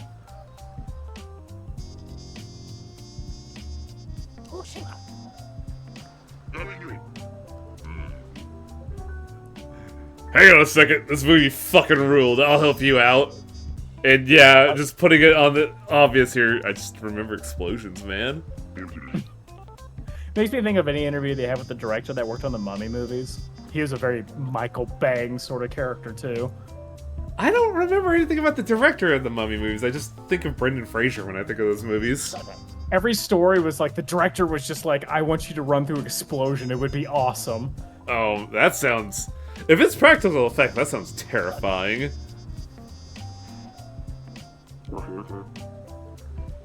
Oh, that's why Otto's here. Yeah. Because as Michael Bang mentioned, the local rice here kinda sucks. Now I drive the school bus. I know well the pain of an auteur. I've never heard of Annam rice, though. Neither have I. Well, I was like, Nom rice. Tell me, Google. Well, there's a brand called a Nom rice.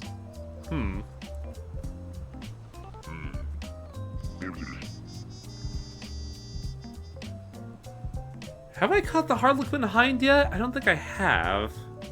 I think you have. It's a pretty early fish. I think it's like a greenish turquoise color. Yeah, it's like in the second biome, but I don't know if I actually caught it on this file. That's an easy one to find. Yeah. It's not hard, it's just a moment I'm taking it back. It's like, shit, do I even have that? Nope, I do not have it. Or coral trout. That one's red. Let's see. I think they're in the same biodome as well. Why do you have a light bulb? That's because if you train them, you get something special. Ah, it is a crying shame. I am broke. Whoops. Pi looks a lot like that that one deep voice like cowboy actor that has the handlebar mustache. Oh, I know who you're talking about from Tombstone. Yeah. We're gonna swap Maki out, even though she's not the best chef, because once I get some money, I'm fucking putting that to work. He has 0-1 appeal, 0-1 procure. So she's the only thing she's good at is cooking, but she's really good at it. You look like an anime fighter, ma'am. He does. She looks like the character who is on my Japanese slot machine. Actually, no. Fuck. Gintama. She looks like a character from Gintama. Oh yeah, that red-haired girl. Yeah. I really do need to Sam replace Elliott, you, the though, soon. I like you, man. If you really want to do Sam Elliott, the Mustache Man needs to be capitalized as well, because I feel like that's part of his name. Oh, yeah. Fucking... This is free research. Let's do that. You only ever get one, but you get that money for it. So get 550. Yep. That's why we're gonna Unreal. serve that shit. Do I even serve anything else with this? Because, like, it's 10 servings. Yeah, fill up that menu. Might as well. Let's put some shark head on the menu, I guess. Can you upgrade the shark head?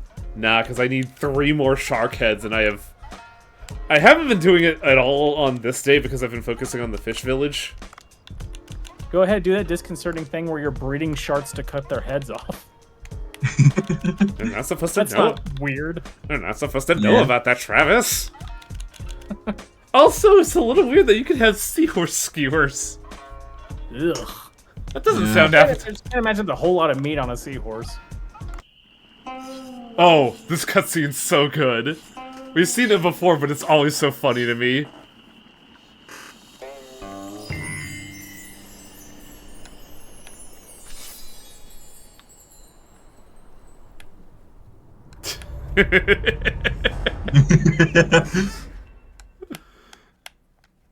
The fish knows. We can't let him go.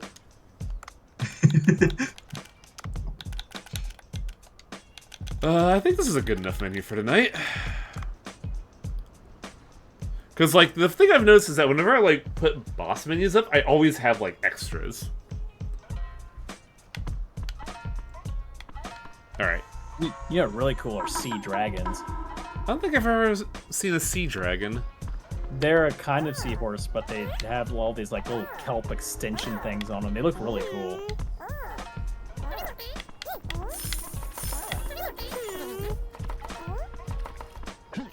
I always recommend when it comes to, even though the waiters can pour drinks, try to pour as many of the drinks as possible because it takes up a lot more of their time to fill it up, and they can Ooh. move faster. They move way faster at you at delivering food, so it actually saves more time just to focus on the drinks and the wasabi and the cleaning.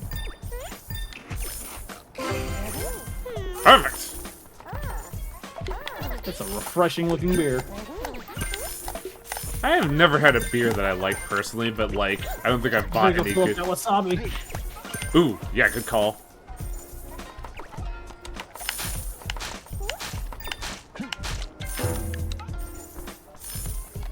No, I wanted to do that beer.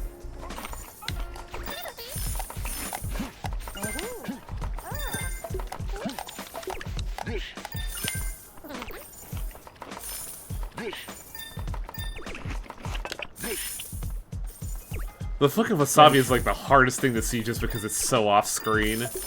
Yeah. Beer time. But yeah, that's one reason I like once you get the staff trained enough, like I never deliver the food. Because even when you're running, you're slower than that staff. Yeah, it was something we were talking about last stream that like I did some like diving on the numbers. Haha, dive. Dave is statistically the worst chef, even worse than like level 1 ninja. And Dave is the worst server, and Bancho is the worst chef. They exist though so that you actually have something that you could use even without any employees, but like you're meant to get new employees and train them. I can't believe Bancho sucks so much. Also, have you run into the Dredge DLC? That is really late game. It's like end of the month late game. But it's really good DLC. Hey, Dave is not built for speed. He's built for strength. He can lift boulders. I bet you Dave could punch a boulder. He could. Yeah, he could, most likely. Hey guys, Fight sharks.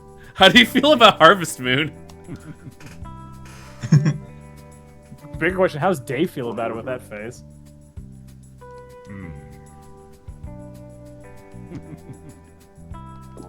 Now, when they say white rice, what white rice do they specifically mean? Because you can have like basmati, you can have jasmine. There's a lot of white rice. Though, admittedly, basmati isn't like used for sushi. It's a real dry rice.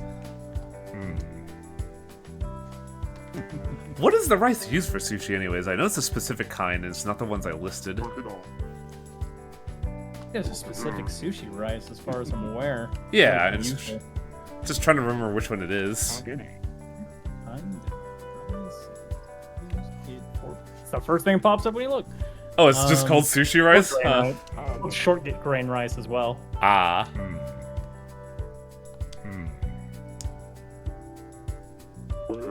The problem with the basmati rice, at least in my experience, is it's not sticky, so it wouldn't work as well as the sushi rice. No, it cooks way different. It's meant to soak up sauces, not stick. That's why it's really good for curry. Know your ingredients. But yeah, for the farm, rice is automatic, and then eventually we will be able to unlock plots to where we could do actual farming. And it's two things about it. A, it's very simplified as Harvest Moon. You just like plant the seeds and water them, maybe put some fertilizer. B, I always feel like one weed eats one of the crops, and it's really fucking annoying. That's why every day I go pick weeds. I even do that too, and even then, like a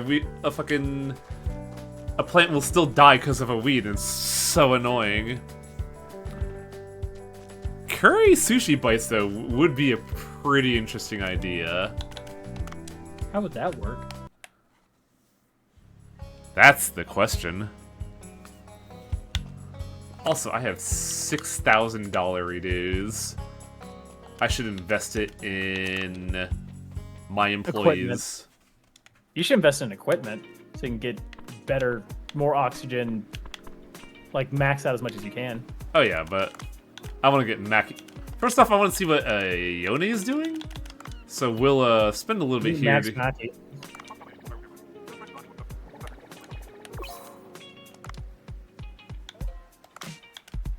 And That's now, a pretty significant cooking increase. yeah, it's like 200.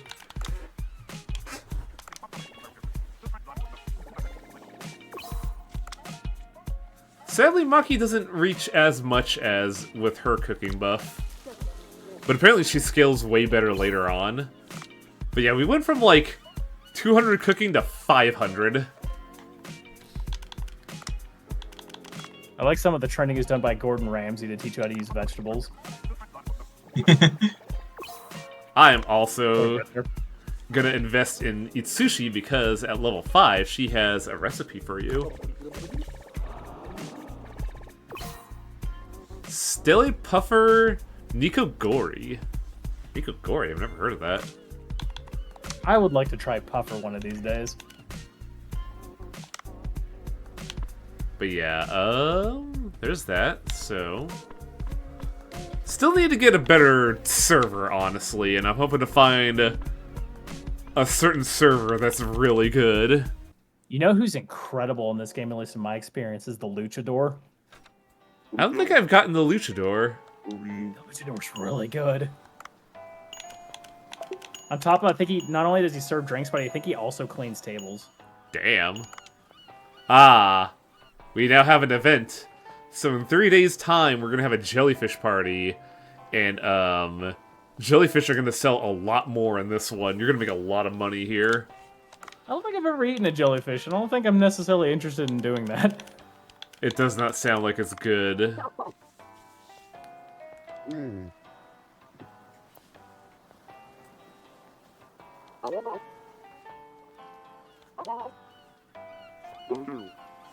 3 days to catch as many jellyfish as I can. Ah, that's easy. Yeah, like I have a tranquilizer dart. That should be free. You still also have to catch the those fish for that one meal as well. Yeah. How is it this big? God, I still gotta get that fucking taste up if we want to get platinum rank. Ugh. I also need to do the research, which is something that I'm like...